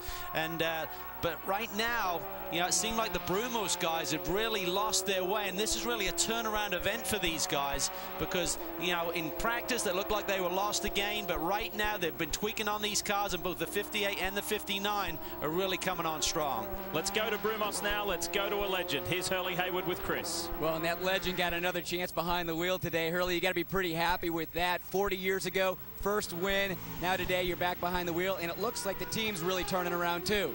Yeah, it felt good, you know, but it was a lot of work. You know, you don't realize that when you don't race since Daytona, you get rusty. And you know, I was just a real tentative out there, and it took me a while to kind of get into the pace. But it was, I had a good time. It was fun. Now, just looking at what the 58 did today, obviously it didn't turn out well, but they really seemed to kind of find their way back into the sweet spot. Well, we did a lot better. We found a couple things, but you know, the 01 car is just so dominant. I mean, he pulled away a 19-second spread on Timo in the first 26 minutes. So that ought to tell you something, that they've got something else that everybody else doesn't have. So we gotta work a little bit, bringing us up or them down. Just once again, looking back at your career 40 years ago, you remember that first race? Oh, I remember that like it was yesterday. You know, I was driving a 911, and my first lap out going up the back straightaway, there was no chicane back there. I had a Matra and a Ferrari pass me on both sides going, whoa, like that. I mean, I freaked out. I said, my God, what am I doing here? But it all worked out. You won that one, right? Yeah, we won it. Good stuff, great story, and we chatted with Hurley earlier this weekend. He's very reflective, of course, as is all of the Brumos team, because Mike Colucci, the team leader, grew up right here in upstate New York. SpeedTV.com is the place to get the latest racing news, commentary, and exclusive analysis from SpeedTV.com's personalities and industry experts like Timo Bernard, who's in the race today, Darren Law, who's here today, Romain Dumas, Andy Wallace, and many more. That's the voices of speed, SpeedTV.com. Welcome you back, and another reminder about the Sunoco Driver Challenge going on for the drivers in the British Series, vying for a spot to be in a Daytona prototype, the Rolex 24 next year. We wish them well. Derek Johnston is the man on top right now. So, light starting to fade, interest not. The intensity is still there. We're racing to crown a winner of the Sahlen 6 Hours of the Glen. It's been a good, strong day for Mike Shank Racing. Let's go right there. Yeah, the 60 car running fourth right now. And Mark, you and Oz have had a great last year and 07, a win each year. How important is it for you to get a win? Because there's a lot of speculation that you're probably not coming back in 2010. I'd love to come back in 2010, but yeah, it's been 5 great years with Michael Shank. We won a race last year, we won a race the year before. We're looking for a win this year for sure. It looks like today in P4 it's going to be hard to beat Scott Pruitt. He's got the lesson book out. He's slapping drivers on the head, man. He's driving like an ace. A lot more time behind the wheel today, but also a lot more time for you to write your blog, so your thumb's getting worn out. Got a flat thumb, yeah. No. Our car is fantastic today. I got a very fair amount of time in the car. Absolutely top flight. I mean, these engineers set it up. It was like sleeping on his posturepedic mattress, man. I was having a ball. Okay, Lee was talking a little bit about the chicken story earlier. How about we get it from your mouth? Well, Mr. Chicken is the best food in town. I think Mr. Chicken is owned by the Four Seasons restaurant. I'm not exactly sure of that, but if you can get the food down, it stays with you at least an hour. It's the best chicken in the world. You got to go down here at Watkins, Glen. Now, if we can get some Mr. Chicken sponsorship for 2010, you'll come back? Yep, they're going to give me a $9 discount. And Mark has a very special guest here today, Professor Tom Cooley, who is the Dean of the New York University Stern Business School. And Mark was pretty proud to have him here today. Mark was a graduate of the Stern Business School. As his teammate Oz Negri doing a great job. How about the 55? The Supercar Life Racing team, the Level 5 boys, Scott Tucker and Christophe Bouchou. They fought back from being a lap down, trying to get back on the lead lap. They had a penalty for this man here manipulating the pace car when he was leading the race, which was a little unfortunate. What do they think down there in the Supercar Life camp, Bri? Scott Tucker sitting here on the pit box right now watching Bouchou out there on the track. And Scott, you guys have run so well this year. I know you're concentrating on the Ferrari Challenge Series as well. To go back and forth from one of those cars to this, how difficult is it? And as we look to the future, you and I have talked about Ferrari a little bit. When are we going to see the prancing horse? Yeah, going back and forth, it's not that hard. Especially, it's not that bad. Both mid-engine and, you know, they have a lot of the similarities, except the DP's a lot faster. And, you know, we're working on a development project, and I'll keep you posted. Now, you've said that's not going to appear until you know that it's going to run well. We're going to see it testing sometime soon, maybe? Give me a little bit more here, Scott. Yeah, probably, yeah. Development, we're in development, yeah. I don't want to play poker with this guy. Well, he told me earlier this weekend, Brian, they hope to get it on track with some testing around August time, but he said on paper it has all the right pieces, really looks good, so it'd be great to see a Ferrari badge car out there in the Daytona prototype ranks. Sound good too. From one BMW powered Daytona prototype to another. From Supercar Life to Orbit Racing, 3 drivers in this car: Bill Lester, Darren Manning, Bill Auberlen. Darren is behind the wheel right now. This is his first time here in a sports car. He's finished on the podium in IndyCar Series racing here at Watkins Glen. He did 2 races previously, but this is his first in a Daytona prototype. Knows the track really well and was looking forward to today. And an interesting blend with Bill Lester and Bill Auberlen in this car for Orbit. And they're running for a good points-paying position. They're currently 8th at the moment. They're doing a really good job, considering they haven't run all of the races this year. So hard just to skip races, Dorsey, and really stay at the front of the pack. So they come in each weekend. They've got a great engineering crew led by Steve Chalice.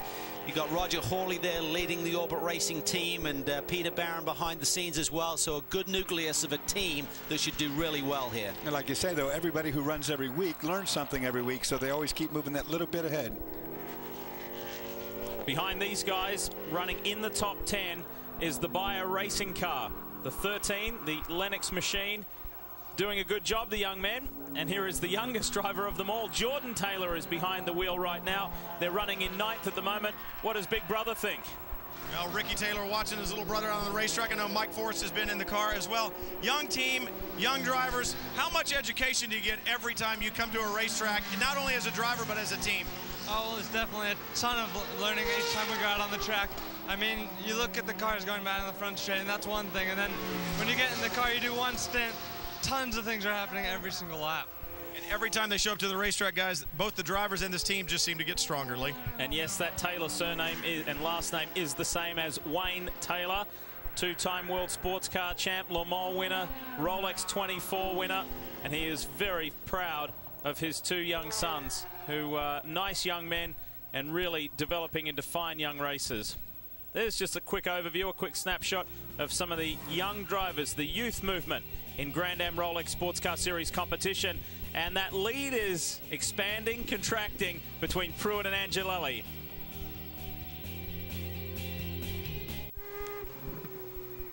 Tomorrow on Speed, it is something very familiar to us all.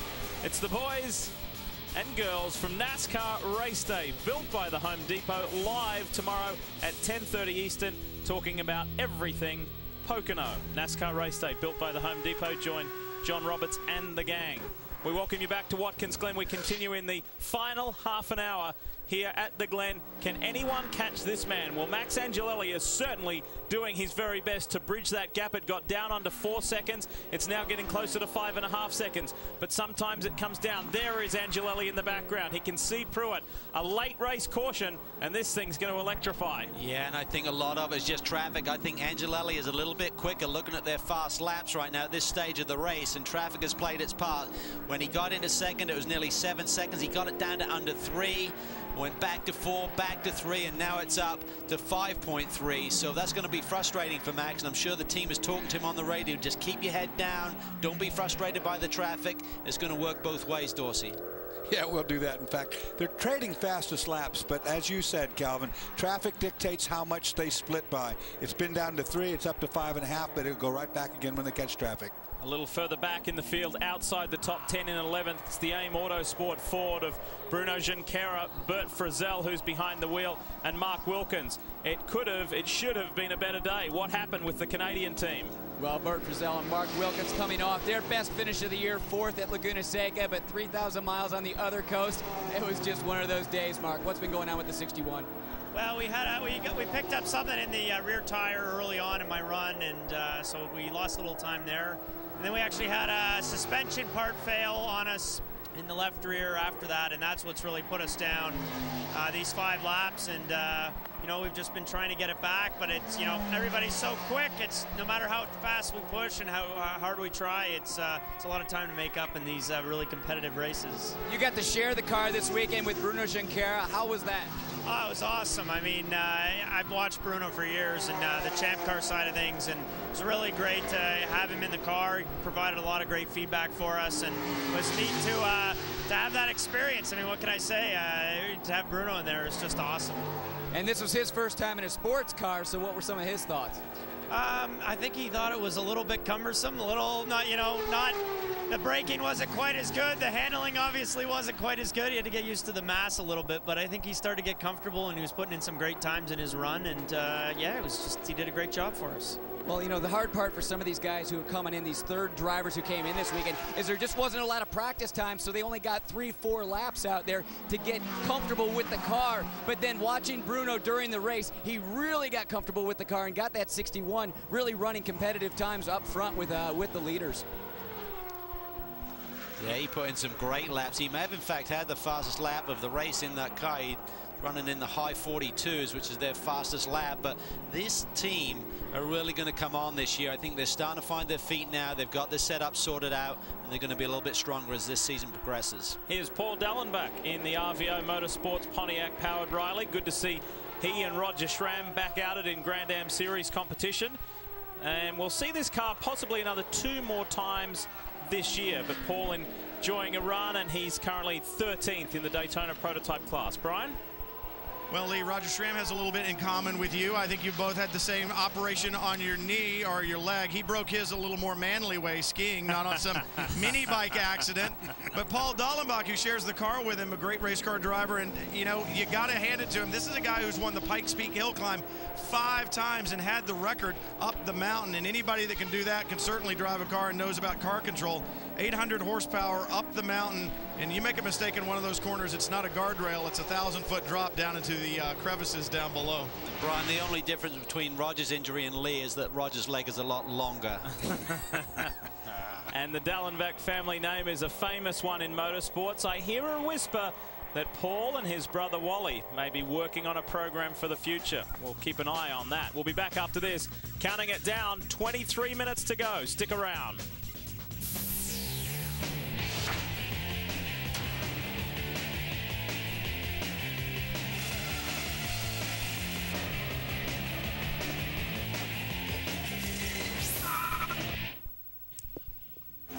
As we've mentioned a couple of times today already, big week in sports car racing, not only here at the Glen, but next weekend we're in Le Mans, France for the 24-hour Classic.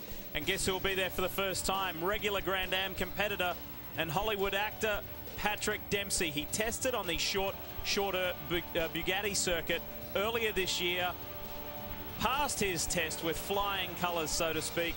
Really felt a lot more confident after being there, getting in the car and testing his Ferrari 430, and is extremely excited about going. The fans are extremely excited that he is going to be there. And the Dempsey Racing Mazda is still out there and at it. It's in the top 10 in class. Patrick is behind the wheel right now. And again, a reminder of those Grand Am regulars going to Le Sarthe. There they are. It's a healthy field of Grand Am competitors heading over, isn't it? Antonio Garcia there at the head of the list. Boy, does he have a year under his belt. He won last year at Le Mans in GT1 with the Aston Martin team. He then won the 24-hour race with the Brumos team at Daytona. The Daytona, and then he went on to win at Sebring in the 12-hour as well with the Vet team. So quite an accomplishment, Dorsey, in the space of 12 months. Sure, that'd be right.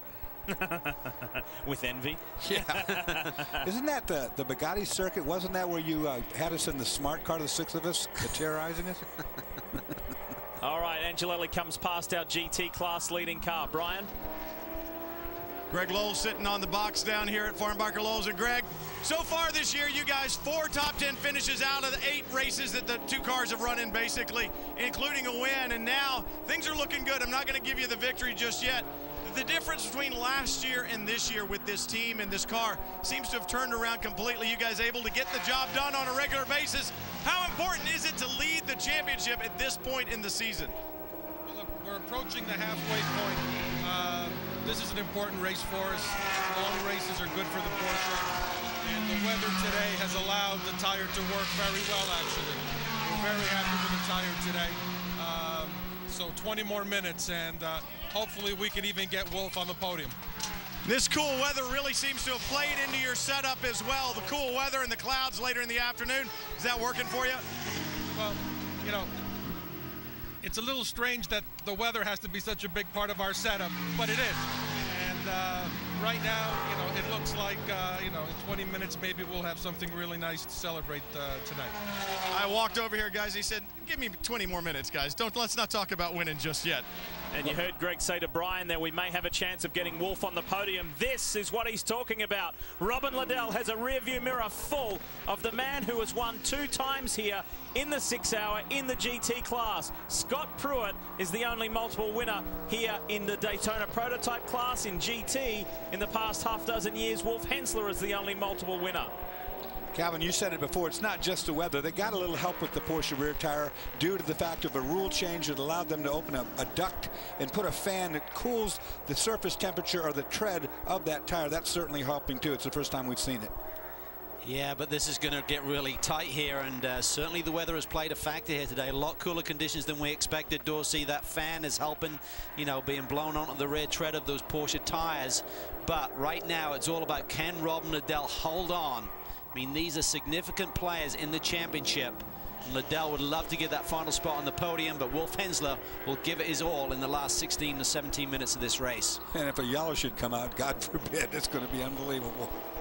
Less than 17 minutes to run. Still plenty of racing to be done here at Watkins Glen International. 4 seconds, just a little over between Pruitt and Angelelli, and about 7 seconds back to Timo Bernard. There's going to have to be something dramatic happen for that to change. Next stop on the Grand Am schedule, Mid-Ohio, Lexington, Ohio, for one of the best road courses in the land. Looking forward to that one. It's always a challenging weekend, isn't it? It always puts the best to the test, no doubt about that. We'll see who comes out on top. This year, it was a point of much relief for the 99 Gainsco team in 2008, wasn't it? And that's in 2 weeks' time. You can see it live here on Speed. How about this? Wolf Hensler has got by his former teammate. These two guys won this race just 3 years ago as teammates. Now they're fighting each other for the final step on the podium. This is fantastic stuff, and Rob Nadal had been really quick through that inner loop, so I'm surprised that Wolf was able to take advantage there, Dorsey. So I'm catching traffic, Calvin. I think maybe that could have done it. Robin might have been just held up just a skosh. Didn't take much. Wolf was on the attack, no question. But here's some more traffic you can play into things, too. Let's show you the pass. Here we go. Now, this was a great setup, Calvin. He had him set up coming up the straightaway. Drafts to the outside, uses that long way around. Makes it stick, though. See the dive on the front end of that Pontiac as Robin hits the binders there, and then he's on the wrong line. Cannot carry the speed in. Wolf's on the right line, and sometimes when you defend like that, it's really going to hurt your entry speed. Well, you know that Stevenson Motorsports in the Brian Mark financial car, they've done everything they can to try and get a podium.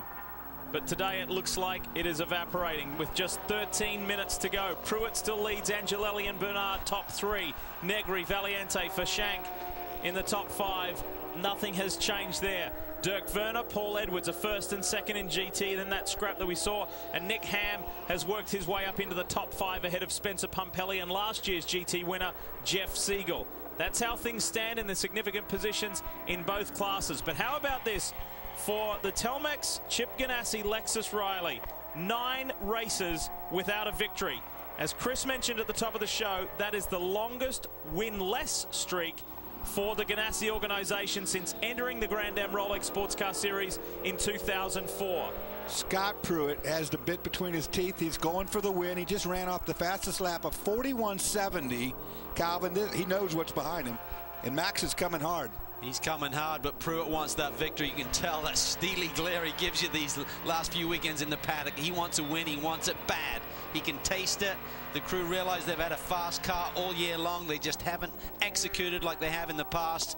But they're there. They're going to be right there. They're going to be at the top of the championship table tonight, probably tied with these guys, the 10 boys. But this championship is on. Tell you what, it makes it hard to catch a guy when he's running 41s up there like that. Boy. No matter what you are or how good you're doing. He opened it up to 6 seconds almost now. When you're with a team like Ganassi and when you're America's most celebrated road racer like Scott Pruitt, you are used to winning. They came in 2004 in Daytona prototypes, turned the championship on its ear. Everyone said, oh my goodness, Ganassi is here. And they performed. In just their 4th race, they won. The following year, in just their 3rd race, they won. In 2006, just the 2nd race, they won. They won in 07 at the Rolex 24 at Daytona. They did exactly the same last year. However, this year, they've gone 4 races without winning, and a cumulative of 9 races. That's Ken Brooks, one of the lead engineers. And I said, Ken, what's going to be the secret today? And he said, I don't know. Maybe we just deserve it. Well, I hope he's holding his head because the sun is in his eyes. I hope he's not looking at it thinking we don't have enough fuel in the car. Oh, don't say it. No, I think they're golden. I'm just teasing there. These boys really have a great car. They've run the perfect race. Both Memo and Scott have been flying all day long, and they deserve it. And when this man decides to retire, if he ever does, in fact, his record will stand forever. I mean, this is the most winning sports car driver I've ever seen in my life. There's a moment in his career, a dark spot in his career. He wanted a better shot at NASCAR Sprint Cup, but it doesn't matter. He'll have to live with that. He'll be remembered as the best on the road.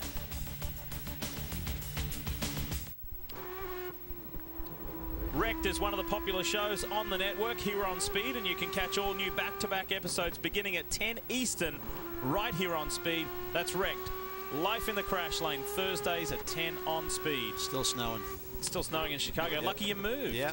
Hey? Just rains all the time in Atlanta. Welcome back. We're in the closing stages. 7.5 minutes to run here in the Sahlen 6 hours of the Glen. What a day it's been, and what a remarkable performance it's been from Memo Rojas and this man here, Scott Pruitt. There's the margin between he and Max Angelelli. Angelelli is not giving up. He isn't. On that last lap, he took 1.6 seconds out of the lead. It was 6.4, is now down to 4.8. I'm sure some of that was traffic, but Max ran a lap of 141.7. He is pushing hard. He is not giving up the chase, Dorsey. He doesn't give up the chase, not this close to the finish, and he can smell that victory. Anything could happen to either one of these cars. You never count this thing out. I mean, they're driving at 10/10, these two guys right now, and the sun's not helping them a bit. It's in their eyes twice a lap. What a dramatically different race for Scott Pruett to 12 months ago. You mentioned at the top of the show, Dawes, it's never over until it's over. Pruett and Rojas had to start from pit lane. He didn't take the lead until 45 minutes from the end, whereas today he has led the majority of this race. Well, it's dominant. There's no question about that. If he can pull this off, I mean, I don't know how much they've held back or how much is in reserve on that car, but when he needs to, Scott Pruett can just run away from this entire field. He's done it twice today, beginning and in this time. Chris, are there smiling faces at the Telmex Ganassi pit area already? Well, we talked to Chip Ganassi earlier in the race. He's already taken off at Texas, but Carlos Slim here. Carlos, you were here last year for the win. Looks like you might be here for the team's first win this year. We're crossing our fingers, Chris, and the team has done a very strong job all the season. And I think everybody deserves this win. Scott and Memo has driven perfectly, and we are hoping that we can make it again here. You've been behind Memo for a couple years now. How exciting is it for you to see him progress and really turn to the driver he is now? Very much, especially after winning the championship last year, and all the confidence that he has got from all this time in the team, how he had integrated himself with the team, and how everybody's working together every time in a more consolidated way, I think is the results that we're seeing right here, hopefully. No? Well, the team having a great job and hopefully going to come away with this win for the first win of the year. 5.5 minutes, less than that to run. This is big. They're the most successful team as far as race wins in Grand Am Daytona prototype competition, but the drought has been a long one. They have 21 series victories, and their 22nd may be the most memorable and the sweetest. But Angelelli has brought it down to 3.6 seconds. 41.4 on that last lap. Just marginally outside the fastest lap of the race. A 41.42, Pruett's fastest lap. Angelelli just ran a 41.44 with less than 5 minutes to go. Max needs to get by these two cars in between him and Pruett without being held up. You see them right now, and it's not going to be easy because they're side-by-side passing. We talk about rivalry, but what's interesting between these two gentlemen, between Scott Pruett and Max Angelelli, is enormous respect, and it's reciprocated from Pruett to Angelelli and vice versa. I asked Pruett once if you could have your pick who you'd like to drive with us in this series. He said Angelelli. And I asked Angelelli, what do you think about Scott Pruett? And he said, he is the best. And my goal before I retire is to have more wins than this man. That's how much they admire each other's driving abilities. It's a great rivalry, and both those guys cut through traffic there. I don't think either one of them was hurt significantly. Scott had a GT car there. Angelelli had to go through a couple of DPs. Be interesting at the end of this lap to see what that gap is. At the end of the last lap, it was 3.62 seconds between the leader and this man. The big talking point about today, folks, for those of you just turning on late, is that the 99, the championship leading car, Gainsco duo of Gurney and Fogarty, are out of this race. They retired early. They've had a variety of problems today. They are no longer in the championship lead, and these two cars up front, first and second, if they stay as is in 3.5 minutes time, will be tied for the lead of the Daytona Prototype Championship. An extraordinary turnaround in the space of one race meeting. Roughly 2 laps to go, I would say. It's going to be awfully hard for Max to catch up with Scott if Scott doesn't make a mistake or if some sort of traffic doesn't get in the way. I mean, there's just not that much time left here. Well, it got blown out a little bit there. It's now up to 5 seconds plus, so Angelelli had a worse lap through the traffic than Scott Pruett. Oh, here's the trouble. This could bring out the caution, boys. The 57 stuck. It could. We only have a couple laps, though, left to go. 3 minutes to go. Is this going to be a late race caution? Is this going to bring Pruett and Angelelli together? Well, you hate to see it at the end of 6 hard-fought hours to see it end under caution. Hopefully we can stay green. We'll have to look and see where the 57 car is in terms of is it in an impact zone. They'll make a close call on that. Hopefully we can keep running here and try and see if these DP leaders can chase each other down. And what a tough way to end the day. They've fought so hard, the Stevenson gang, and to have it end in the gravel trap is not the way we wanted to see it for those boys. Fighting hard there for third position in the GT, 3rd and 4th. Here comes Pruett.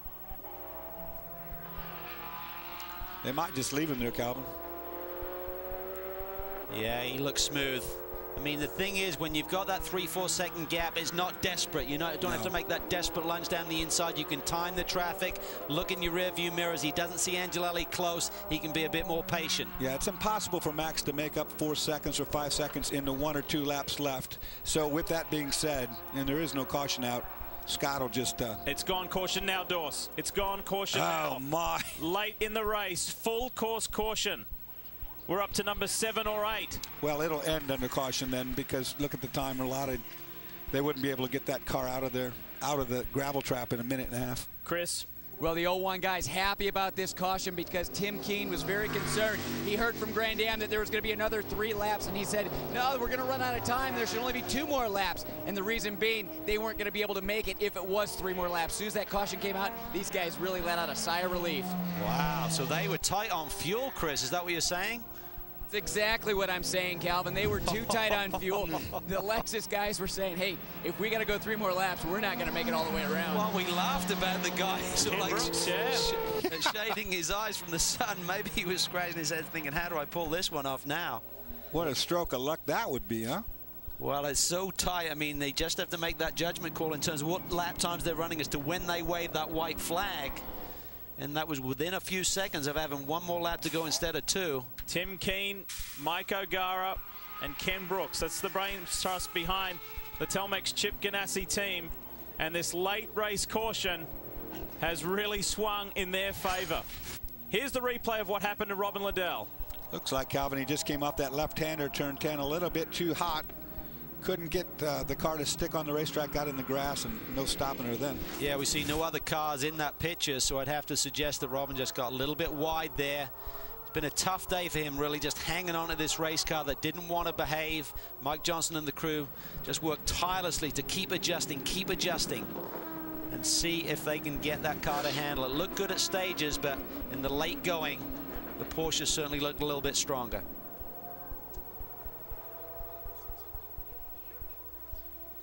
Look at the career of this man here. 20 career Daytona prototype victories, a 2-time champion, 2004, 2008. Won it in his very first season in Grand Am competition with Max Pappas, and then last year, of course, with young Mexican driver Memo Rojas.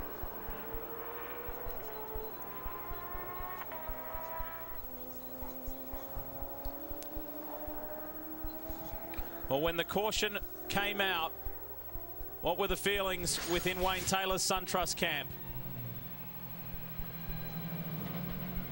Angelelli was pleased to see that there was a caution come out.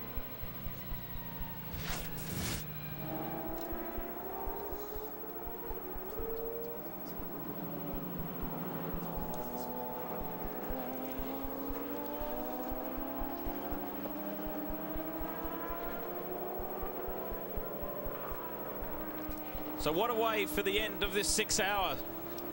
Chris, you got something? Yeah, Tim Keen just had a few more words with the Grand Am official down here saying this time by we're going to see the checker, right? And the official said, no, you're probably going to see the white flag. He said, I don't think we can make it 1 more time around. And he said, what does the official clock say? He says, our clock says we've run 6 hours. Time is out. We should see the checker. Guys, what are you thinking? I'm seeing the white flags, what I'm thinking. Wow. What we're saying is by the rule book, you have to see a white flag. And because this last lap was done under caution periods, it's very slow. And look at Scott. He's going to really try to conserve here. Yeah, and you look at the clock. We're well over the 6 hour mark, so this is really dramatic here. Now, listen, I mean, he's got to climb that hill, Calvin. He's got to go up through turn 2, 3, and 4, and that's where the fuel's going to run. We'll see what happens. A little arguing going on here. Chris is on the spot. What's happening, mate? Well, Tim Keen up on the box here trying to figure out if his car is going to go all the way around. Time has expired, but the rule book says that the white has to be presented. Okay. I thought it was a 6 hour race, and apparently it's going to be about a 6 hour and 5-minute race. It makes no sense. It doesn't matter if we see the white flag. I mean, the 6 hours have gone by. The race is over, right? Can you make it? Well, we'll find out. I mean, it's going to be, it's going to be close. We still need to pick up all the fuel. We just shouldn't be in this position. You understand? 6 hours have gone by. These guys hoping. They're hoping, but there's a guy behind him. We're going to see if we can catch up with Max Angelelli. Max Angelelli, this is Calvin Fish in the speed booth. Do you have a copy? Yes, I copy you. Max, tremendous drive out there today. Currently you're running second, Max, but I don't know if you're aware of it. The man in front of you is running out of fuel. We just spoke to his crew. Now, if he runs out, you're going to push him over the line or you're going to pass him? I'm going to pass him. I love it, mate. What a great drive. Fast laps. You and Pruitt duking it out. It's fun to watch. Thank you very much. He's a really good driver, Scott. It's always a pleasure to fight with him. All right, Max, whatever the outcome, great run today. Thank you. Well, dramatic scenes here. Will it be the drought-breaking win for Ganassi, or will it be the very first 6-hour win here at the Glen for Wayne Taylor Racing? Well, they just came out of the place where he'd be in the worst trouble. Coming out of the tour boot, climbing that hill, Calvin, he made it to there. There's only this little bit of a hill left, and he'll be on the flat. Turn 10 and 11 to go as they climb the hill. I think he's okay. Yeah, I think he will be too. I mean, if he made it up that hill, he should have enough to as long as that pace car doesn't brake check him, Dorsey. That would be rude. So they crawl to the end. We never like to see the race finish under yellow, but it is what it is. And an unexpected late race caution due to a GT car, the Stevenson Pontiac, going off. And there's just one more turn and a portion of the straight here at the Glen to go before the drought is broken for Telmex Chip Ganassi Racing. As they come to the line, the 2009 Sahlen 6 Hours of the Glen is the moment that Ganassi finally win again. The first win for 2009 for Scott Pruitt and Memo Rojas. Finally, they have won. Now we'll see if Scott pulls in around the end of the guardrail down there, or is he going to run out of gas on the cool-down lap and miss his victory lane celebration. Wow, that was going to be tight. I think he did. I don't know. We'll find out. And congratulations to Farnbacher Lowells as well. They're victorious for the second time this year. And both Daytona Prototype and GT Championships look very, very different as far as the points are concerned. And we're going to tell you about that when we come back.